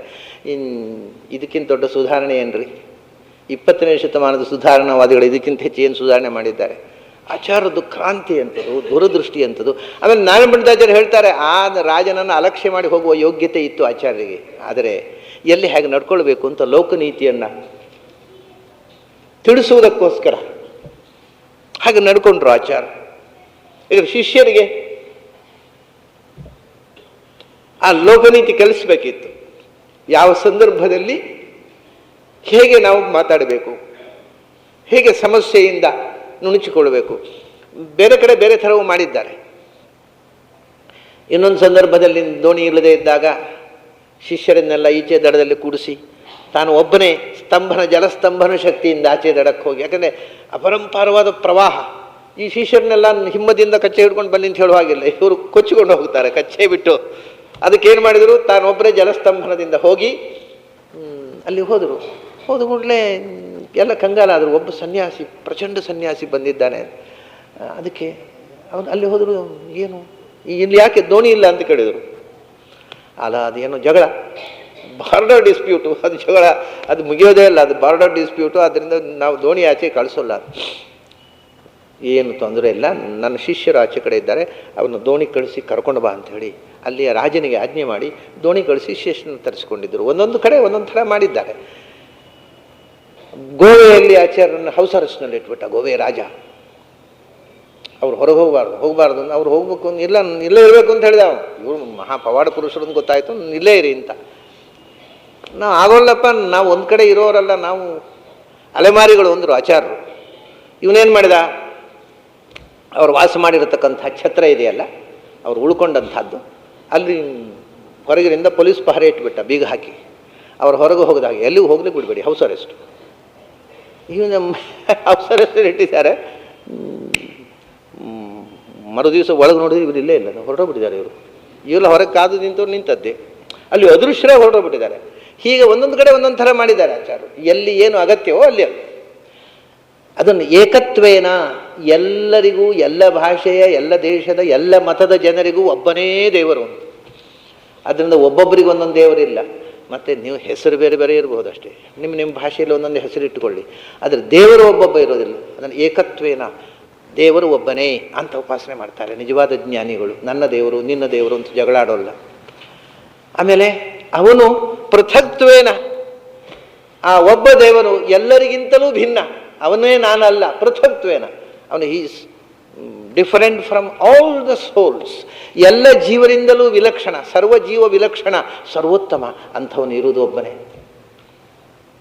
ಅವನನ್ನು ಬಹುಧಾ ಉಪಾಸತೆ ಏನೊಂದ ಜ್ಞಾನಯಜ್ಞದಿಂದ ಉಪಾಸನೆ ಮಾಡ್ತಾರೆ, ಕರ್ಮಯಜ್ಞದಿಂದ ಮಾಡ್ತಾರೆ, ಏನೇನೋ ಹಿಂದೆ ಹೇಳಿದ್ದಾರೆ. ಅನೇಕ ವಿಧ ದ್ರವ್ಯ ಯಜ್ಞ, ತಪೋಯಜ್ಞ, ಯೋಗಯಜ್ಞ, ಜ್ಞಾನಯಜ್ಞ, ನಾನಾ ವಿಧವಾದಂಥ ಬಗೆಗಳಿಂದ ಅವನನ್ನು ಉಪಾಸನೆ ಮಾಡ್ತಾರೆ. ಅಷ್ಟೇ ಅಲ್ಲ, ಭಗವಂತನ ಉಪಾಸನೆ ಮಾಡ್ತಾ ಮಾಡ್ತಾ ಒಳಗೆ ಭಗವಂತನ ಬಗೆ ಬಗೆಯ ಬಣ್ಣಗಳಿಂದ ಭಗವಂತನನ್ನು ನೋಡ್ತಾರೆ. ಬಹುಧಾ ಅಂದರೆ ಬಹುವರ್ಣತ್ವೇನ. ನೋಡಿ, ನಿಮಗೆ ಧ್ಯಾನ ಮಾಡುವಾಗ ಬೇರೆ ಬೇರೆ ಸ್ತೋತ್ರಗಳಲ್ಲಿ ಬೇರೆ ಬೇರೆ ರೀತಿಯ ಬಣ್ಣಗಳು ಬರ್ತವೆ. ಪ್ರೋದ್ಯದಾದಿತ್ಯ ವರ್ಣಶ್ಚ ಸೂರ್ಯಮಂಡಲ ಮಧ್ಯಗಃ. ಕೆಲವುಗಳಲ್ಲಿ ಸೂರ್ಯ ಉದಿಸುವ ಸೂರ್ಯನಂತೆ ನಸುಗೆಂಬಣ್ಣ, ಪುತ್ಥಳಿ ಬಣ್ಣ, ನಸುಗೆಂಪು. ಕೆಲವು ಕಡೆ ಹಾಗೆ ಇರುವುದಿಲ್ಲ. ಅವರು ಮತ್ತೆ ಹೇಳ್ತಾರೆ ಅಂದರೆ ಒಳ್ಳೆ ತಮಾಲ ಶ್ಯಾಮಲಾಕೃತಿ, ನೀಲವರ್ಣ, ಹಸಿರು ಬಣ್ಣ, ಬಂಗಾರದ ಹಿರಣ್ಯವರ್ಣ, ಹಿರಣ್ಯಶ್ಮಶ್ರು, ಆ ನಖಾತ್ ಆಕೇಶಾದಾತ್ ಪ್ರಣಖಂ ಸರ್ವ ಏವ ಸುವರ್ಣ. ಬಂಗಾರದ ಬಣ್ಣ, ಉದಿಸುವ ಸೂರ್ಯನ ಬಣ್ಣ, ನೀಲವರ್ಣ. ಶ್ಯಾಮಾತ್ ಶಬಲಂ ಪ್ರಪದ್ಯೆ ಶಬಲಾತ್ ಶ್ಯಾಮಂ ಪ್ರಪದ್ಯೆ. ನೀಲವರ್ಣ, ಕೃಷ್ಣವರ್ಣ, ಶಬಲವರ್ಣ. ಇದು ಬಹುಧಾ ಭಗವಂತನನ್ನು ಒಳಗೆ ಜ್ಞಾನಯಜ್ಞದಿಂದ ಕಾಣುವವರಿಗೆ ನಮ್ಮ ಒಳಗೆ ಪಂಚರೂಪದಿಂದ ಭಗವಂತ ಇದ್ದಾನೆ. ಪಂಚರೂಪ ಅಂದರೆ ಈ ಸುಷುಮ್ನಾ ನಾಡಿಯಲ್ಲಿ ಹೃದಯ ಮಧ್ಯದಲ್ಲಿ ಭಗವಂತನನ್ನು ಕಾಣುವುದು. ಸುಷುಮ್ನಾ ನಾಡಿಗೆ 5 ಡಿವಿಷನ್ಸ್ ಇದೆ. ಮಧ್ಯದ್ದು ಸುಷುಮ್ನ, ಆಮೇಲೆ ಅದಕ್ಕೆ ಎಡಬದಿಯಲ್ಲಿ ಬಲಬದಿಯಲ್ಲಿರ್ತಕ್ಕಂಥದ್ದು ಪಿಂಗಳ, ಎಡಬದಿಯಲ್ಲಿರುವಂಥದ್ದು ಇಡ, ಮಧ್ಯದಲ್ಲಿ ಮುಂಬದಿಯಲ್ಲಿರುವಂಥದ್ದು ನಾಂದಿನಿ, ಹಿಂಬದಿಯಲ್ಲಿರುವಂಥದ್ದು ವಜ್ರಿಕ ಅಂತ. ಇಡ, ಪಿಂಗಳ, ವಜ್ರಿಕ, ನಾಂದಿನಿ ಅಂತ 4 ಡಿವಿಷನ್ಸು. ಮಧ್ಯದ್ದು ಸುಷುಮ್ನ. ಹೀಗೆ ಅದನ್ನು 5 ವಿಭಾಗ ಮಾಡಿ 5 ರೂಪಗಳನ್ನು ಅಲ್ಲಿ ಭಗವಂತನನ್ನು ಧ್ಯಾನದಲ್ಲಿ ಕಾಣುತ್ತಾರೆ. ಅದು ಕೆಂಪಿದೆ ಒಂದು ರೂಪ, ಒಂದು ಬಿಳಿ ಇದೆ, ಒಂದು ಹಳದಿ ಇದೆ, ಒಂದು ಹಸಿರು ಇದೆ, ಒಂದು ನೀಲವರ್ಣ ಇದೆ. ಹೀಗೆ ಬೇರೆ ಬೇರೆ ಬಣ್ಣಗಳಿಂದ ಬಹುಧಾ ಭಗವಂತನನ್ನು ನೋಡ್ತಾರೆ. ಭಗವಂತನ ಜ್ಞಾನಾನಂದಗಳಿಗೆ ಬಣ್ಣ. ಆ ಮೂಲವರ್ಣದಿಂದ ಭಗವಂತನಿಗೆ ಆ ಮೂಲವರ್ಣ ಇದೆಯಲ್ಲ, ಅದು ಕೆಲವು ಕಡೆ 5 ಅಂತಾರೆ, ಕೆಲವು ಕಡೆ 4 ಅಂತಾರೆ. ಆ ಮೂಲವರ್ಣ 4 ವರ್ಣಗಳು. ಆ 4 ಮೂಲವರ್ಣಗಳಿಂದ ಬೆರೆಸಿ ಬೆರೆಸಿ ಬೆರೆಸಿ ಸಾವಿರ ಸಾವಿರ ಬಣ್ಣಗಳನ್ನು ಮಾಡಿ ಪ್ರಪಂಚವನ್ನು ಸೃಷ್ಟಿ ಮಾಡಿದ. ಪ್ರಪಂಚದಲ್ಲಿ ಇರುವುದೆಲ್ಲ ಕಲಬೆರಕೆ ಬಣ್ಣಗಳು, ಶುದ್ಧ ವರ್ಣಗಳು ಭಗವಂತನಿಗೆ ಸಂಬಂಧಪಟ್ಟದ್ದು. ಅದೇ 4-5 ವರ್ಣಗಳು ಸೂರ್ಯಮಂಡಲದಲ್ಲಿ ಇವೆ, ಸೂರ್ಯನಾರಾಯಣನಲ್ಲಿ. ಅದೇ ನಿಮಗೆ ಕಾಮನಬಿಲ್ಲಿನಲ್ಲಿ ಕಾಣುವುದು ಅಥವಾ ಸ್ಪೆಕ್ಟ್ರಮ್ನಲ್ಲಿ ಕಾಣುವಂಥದ್ದು. ಇಲ್ಲಿ ತಮಾಷೆ ಏನಂದರೆ ಇಷ್ಟೇ ವ್ಯತ್ಯಾಸ. ನಮ್ಮ ಮಾಡರ್ನ್ ಸೈನ್ಸು 7 ಕಲರ್ಸು ಅಂತ ಹೇಳ್ತಾರೆ, ಪ್ರಾಚೀನರು ಅದನ್ನು 5 ಬಣ್ಣ ಅಥವಾ 4 ಬಣ್ಣ ಅಂತ ಹೇಳ್ತಾರೆ. ಇನ್ನೂ ಅವರದ್ದು ವ್ಯತ್ಯಾಸ. ಅವರು ಪೂರ್ತಿ 7 ಬಣ್ಣಗಳನ್ನು ಪ್ರಾಚೀನರು ಹೇಳೋದಿಲ್ಲ, ಅವರು ಕಮ್ಮಿ ಹೇಳ್ತಾರೆ. ಮೂಲ ಭಗವಂತನ ಸೃಷ್ಟಿಯಲ್ಲಿರುವ ಮೂಲ ಬಣ್ಣಗಳು ಇಷ್ಟೇ. ಆ ಮೂಲ ಬಣ್ಣದ ಬೆರಕೆಯಿಂದ ಮತ್ತೆ 100 ಬಣ್ಣಗಳಾದವು ಅಂತ ಹೇಳ್ತಾರೆ. ಅದು ಬಹಳ ರೋಚಕವಾದಂಥ ಸಂಗತಿ. ಪ್ರಾಯ ಈ 7 ಬಣ್ಣಗಳು ಮತ್ತು 4 ಬಣ್ಣಗಳು ಯಾಕೆ 7 4 ಆಯಿತು ಅನ್ನೋದನ್ನು ತುಂಬ ಸಂಶೋಧನೆ ಮಾಡಬಹುದಾದಂಥ ಒಂದು ಸಬ್ಜೆಕ್ಟ್ ಇದೆ ಇದರಲ್ಲಿ. ಅವರು ಯಾಕೆ 4 ಹೇಳಿದರು, ಈ 7ಅನ್ನು ಎಲ್ಲಿ ಅಂತರ್ಭಾವ ಮಾಡೋದು 4ರಲ್ಲಿ? ಹಾಗಂತ 7 ಗೊತ್ತಿಲ್ಲವೋ? ಗೊತ್ತಿದೆ. 7 ಕೂಡ ಗೊತ್ತಿದೆ ಅವರಿಗೆ. ಬೆಂಕಿಯ ನಾಲಿಗೆ 7 ಅಂತ ಹೇಳಿದರು. ಬೆಂಕಿಯ ನಾಲಿಗೆ ಅಂದರೆ ಬೆಂಕಿಯ ಫ್ಲೇಮ್ಸ್ನಲ್ಲಿರುವ 7 ಕಲರ್ಸ್. ಬೇರೆ ಹೇಳಿದರೆ ಬೆಂಕಿಯಲ್ಲಿ 7 ನಾಲಿಗೆ, 7 ಕಲರ್ಸ್. ಸೂರ್ಯನಿಗೆ ಸಪ್ತಾಶ್ವ ಅಂದರು, ಸೂರ್ಯನಿಗೆ 7 ಕುದುರೆಗಳು, ಅದೇ 7 ಕಲರ್ಸ್. ಇದನ್ನೆಲ್ಲ ಹೇಳ್ತಾರೆ ಅವರು, ಹೇಳುವುದಿಲ್ಲ ಅಂತಲ್ಲ, ಆದರೆ ಮೂಲ ಕಲರ್ಸು 4 ಅಂತ ಹೇಳ್ತಾರೆ ಅಲ್ಲಿಂದ. ಹೀಗೆ ಪ್ರಾಚೀನರ ಸಂಶೋಧನೆಯ ಬಗ್ಗೆ ಬಹಳಷ್ಟು ಸಂಶೋಧನೆ ಮಾಡೋದಿದೆ. ನಾವು ಅದನ್ನು ಯೋಚನೆಯೇ ಮಾಡಿಲ್ಲ, ಬಿಟ್ಟು ಬರೀ ವೆಸ್ಟರ್ನ್ ಸೈಂಟಿಸ್ಟ್ ಏನು ಹೇಳಿದ್ದಾರೆ ಅದನ್ನು ಮಾತ್ರ ಇಟ್ಟುಕೊಂಡು ನಾವು ಇವತ್ತು ಯೋಚನೆ ಮಾಡ್ತಾ ಇದ್ದೇವೆ. ಪ್ರಾಚೀನ ಸೈಂಟಿಸ್ಟ್ ಹೇಳಿದ್ದನ್ನು ಇದಕ್ಕೂ ಇರತಕ್ಕಂಥ ಒಂದು ಸಮನ್ವಯ ದೃಷ್ಟಿಯಿಂದ ಅಧ್ಯಯನ ಮಾಡತಕ್ಕ ಸೈಂಟಿಸ್ಟ್ಗಳು ಇನ್ನೂ ಹುಟ್ಟಿ ಬರಬೇಕು ಈ ದೇಶದಲ್ಲಿ. ಯಾಕೆಂದರೆ ಈ ಸೈಂಟಿಸ್ಟ್ಗಳಿಗೆ ನಮ್ಮ ಪ್ರಾಚೀನ ಸೈಂಟಿಸ್ಟ್ಗಳು ಏನು ಹೇಳಿದ್ದಾರೆ ಅಂತ ಗೊತ್ತಿಲ್ಲದೇ ಇದ್ದವರೇ ಇಂಡಿಯನ್ ಸೈಂಟಿಸ್ಟ್ಗಳು ಅಂತ ಹೆಸರು ಅವರಿಗೆ. ಅದು ಗೊತ್ತೇ ಇಲ್ಲ, ಅವ್ರು ABCD ಗೊತ್ತಿಲ್ಲ, ಯಾಕಂದರೆ ಅದು ವಿಷಯವೇ ಗೊತ್ತಿಲ್ಲ. ನಾನು ಬಾಂಬೆಗೆ ಹೋಗಿದ್ದಾಗ ಅಲ್ಲಿ ಆಟೋಮಿಕ್ ಎನರ್ಜಿ, ಬಾಂಬೆ ಆಟೋಮಿಕ್ ಎನರ್ಜಿಯಲ್ಲಿ ಒಬ್ಬರು ಚೀಫ್ ಆಫೀಸರ್ ಆಗಿದ್ದವರು, ಕನ್ನಡಿಗರವರು, ಅವ್ರ ಹೆಸರು ಮರೆತು ಬಿಟ್ಟೆ ನಾನು. ಅವರು ಅಕಸ್ಮಾತ್ ನಾನು ಯಾವುದೋ ಉಪನಿಷತ್ತು, ಪ್ರಾಯ ಷಡ್ಪ್ರಶ್ನೋಪನಿಷತ್ತು ಕಾಣುತ್ತೆ, ಪಾಠ ಮಾಡ್ತಿದ್ದೆ, ಅಲ್ಲಿ ಪ್ರವಚನ ಮಾಡ್ತಿದ್ದೆ. ನನಗೆ ಗೊತ್ತಿಲ್ಲ ಅವರು ಸೈಂಟಿಸ್ಟು, ಅವರು ಆಟಮಿಕ್ ಎನರ್ಜಿಯಲ್ಲಿ ಟ್ರಾಂಬೆಯಲ್ಲಿ ಆಫೀಸರಾಗಿ ಒಂದೂ ಗೊತ್ತಿಲ್ಲ. ಬರ್ತಿದ್ರು ಅವ್ರು ಪಾಪ, ನನಗೇನು ಗೊತ್ತು, ಪರಿಚಯ ಇಲ್ಲ. ಅದು ಒಂದು 3 ದಿವಸ 4 ದಿವಸ ಆದಮೇಲೆ ಅವರು ಬಂದರು ನನ್ನ ಹತ್ತಿರ, ಉಪನ್ಯಾಸ ಮುಗಿದ ಮೇಲೆ ಬಂದು ಮಾತಾಡಿಸಿದರು. ಅವರನ್ನು ಕರ್ಕೊಂಡು ಬಂದವರು ಹೇಳಿದರು, ಇವರು ಕನ್ನಡಿಗರು, ಇಲ್ಲಿ ದೊಡ್ಡ ಹುದ್ದೆಯಲ್ಲಿದ್ದಾರೆ, ಟ್ರಾಂಬೆಯಲ್ಲಿ ಆಟಮಿಕ್ ಎನರ್ಜಿಯಲ್ಲಿ ಆಫೀಸರ್ ಆಗಿದ್ದಾರೆ, ಎಟ್ಸೆಟ್ರಾ. ಸಂತೋಷ, ಮಾತಾಡಿಸಿದೆ. ಕನ್ನಡಿಗರು ಅಲ್ಲಿದ್ದಾರೆ, ನಮ್ಮವರು, ಒಳ್ಳೆಯದು. ಆಮೇಲೆ ಅವರು ಒಂದು ಮಾತು ಹೇಳಿದರು, ಏನು ಅಂದರೆ, ಆಚಾರ್ಯರೇ, ನಾವು ಸೈನ್ಸ್ ಓದಿದವರಿಗೆ ಒಂದು ಭ್ರಮೆ ಇದೆ. ಏನು ಅಂದರೆ, ಮಾಡರ್ನ್ ಸೈನ್ಸ್ ಓದಿದವರು ಪ್ರಪಂಚದ ರಹಸ್ಯ ಎಲ್ಲ ನಮಗೆ ಗೊತ್ತಿದೆ, ಪ್ರಪಂಚದ ರಹಸ್ಯವನ್ನೆಲ್ಲ ತಿಳಿದವರು ನಾವು ಅನ್ನುವಂಥ ಒಂದು ಭ್ರಮೆ ಇದೆ. ನನಗೂ ಆ ಭ್ರಮೆ ಇತ್ತು, ಅವರು ಹೇಳಿದ್ದು. ಆದರೆ ನೀವು ನಮ್ಮ ಉಪನಿಷತ್ತಿನ ಋಷಿಗಳ ವಿಜ್ಞಾನವನ್ನು ಈ 4 ದಿವಸದಲ್ಲಿ ಹೇಳಿದ ಮೇಲೆ ನಮಗೆ ಮಾಡರ್ನ್ ಸೈಂಟಿಸ್ಟ್ಗಳಿಗೆ ಏನೂ ಗೊತ್ತಿಲ್ಲ ಅನ್ನೋದು ಗೊತ್ತಾಯಿತು. ದಯವಿಟ್ಟು ಪ್ರತಿ ವರ್ಷ ಬಂದು ಉಪನಿಷತ್ತು ಹೇಳ್ರಿ ಅಂತ ಹೇಳಿದರು. ಈ was A real scientist, pseudo scientist ಅಲ್ಲ. ಅದರಿಂದ ಹಾಗೆ ಹೇಳಿದರು. ಎಷ್ಟು ಪ್ರಾಮಾಣಿಕಂತ ಹೇಳಿದರು ಅಂದರೆ, ಉಪನಿಷತ್ತಿನ ವಿಜ್ಞಾನದ ಮುಂದೆ ನಮ್ಮದು ಏನೂ ಅಲ್ಲ ಅನ್ನೋದು ಈಗ ತಿಳಿಯಿತು ನನಗೆ. ಪ್ರತಿ ವರ್ಷ ಬಂದು ಉಪನಿಷತ್ತಿನ ವಿಜ್ಞಾನವನ್ನು ನಮಗೆ ಹೇಳ್ರಿ, ಆವಾಗ ಈ ಸೈಂಟಿಸ್ಟ್ಗಳಿಗೆ ಸ್ವಲ್ಪ ಜ್ಞಾನೋದಯ ಆಗುತ್ತೆ. ಇರದೇ ಇದ್ದರೆ ಈ ಭ್ರಮೆಯಿಂದ ಪಾರಾಗುವುದಿಲ್ಲ. ಅದೇ ವೇದಾಂತ ಹೇಗೆ, ಹಾಗೆ ಸೈನ್ಸು ಈಗ ಈಗೋ ನಿರ್ಮಾಣ ಮಾಡ್ತಾ ಇದೆ. ಈಗೋ ಬಂತು ಅಂದರೆ ಹೋಯ್ತು. ಆದ್ದರಿಂದ ಅದನ್ನು ಕಳ್ಕೊಳ್ಳೋದಕ್ಕೋಸ್ಕರ ಅದೇ ಬಹುವರ್ಣ, ಭಗವಂತನನ್ನು ವರ್ಣವರ್ಣವಾಗಿ ಕಾಣ್ತಾರೆ ಒಳಗಿನ ಧ್ಯಾನದಲ್ಲಿ ಅನ್ನೋದು ಒಂದರ್ಥ. ಜ್ಞಾನಯಜ್ಞ, ತಪೋಯಜ್ಞ, ದ್ರವ್ಯಜ್ಞ, ನಾನಾ ವಿಧವಾಗಿ ಉಪಾಸನೆ ಮಾಡ್ತಾರೆ ಅನ್ನೋದು ಒಂದು ಅರ್ಥ. ಒಟ್ಟಿನಲ್ಲಿ ಭಗವಂತನನ್ನು ಎಷ್ಟು ಬಗೆಯಿಂದ ನೋಡ್ತಾರೆ ಅಂತ ಹೇಳುವುದು ಸಾಧ್ಯ ಇಲ್ಲ. ಯಾಕೆ, ವಿಶ್ವತೋಮುಖಂ, ಅವನ ಆಸ್ಪೆಕ್ಟು ಅನಂತ. ಅಂದರೆ ವಿಶ್ವತೋಮುಖ ಅಂದರೆ ಅನಂತವಾದ ಆಸ್ಪೆಕ್ಟುಗಳು. ಭಗವಂತನನ್ನು ಎಷ್ಟು ಬಗೆಯಿಂದ ನೋಡ್ತಾರೆ ಅಂತ ಹೇಳಿ ಮುಗಿಯುವಂಥದ್ದಲ್ಲ, ಅವನು ಅನಂತ ಬಗೆ. ಆ ಅನಂತ ಬಗೆಯಲ್ಲಿ ನಿಮ್ಮ ಆಯ್ಕೆ ಯಾವುದೋ ಅದು ಅವರವರಿಗೆ ಬಿಟ್ಟದ್ದು. ನಿಮಗೆ ಯಾವುದು ದಕ್ಕುತ್ತೋ ಅದನ್ನು ಆಯ್ದುಕೊಳ್ಳಿ, ಅದನ್ನು ಉಪಾಸನೆ ಮಾಡಿ. ಅದು ಅನಂತ ಮುಖ, ವಿಶ್ವತೋಮುಖಂ. ಹೀಗೆ ಒಳಗಿನಿಂದ ಧ್ಯಾನ ಮಾಡ್ತಾ ಕೂತರೆ ಮುಗಿಯೋಲ್ಲ. ಅನಂತ ಕಾಲದವರೆಗೆ ಧ್ಯಾನ ಮಾಡಿದ್ರೆ ಮುಗಿಯದಷ್ಟು ವಿಶ್ವತೋಮುಖ ಅದು. ಅದನ್ನು ಅಂತರಂಗದ ಧ್ಯಾನದಲ್ಲೇ ಆನಂದಪಟ್ಟು ಅಲ್ಲೇ ಇದ್ದು ಬಿಡ್ತಾರಪ್ಪ ಕೆಲವರು. ಅಂತ ಏಕತ್ವೇನ ಪೃಥಕ್ವೇನ ಬಹುಧಾ ವಿಶ್ವತೋಮುಖಂ. ಅದನ್ನು ಇನ್ನೊಂದು ರೀತಿಯಲ್ಲಿ ನೋಡಬಹುದು.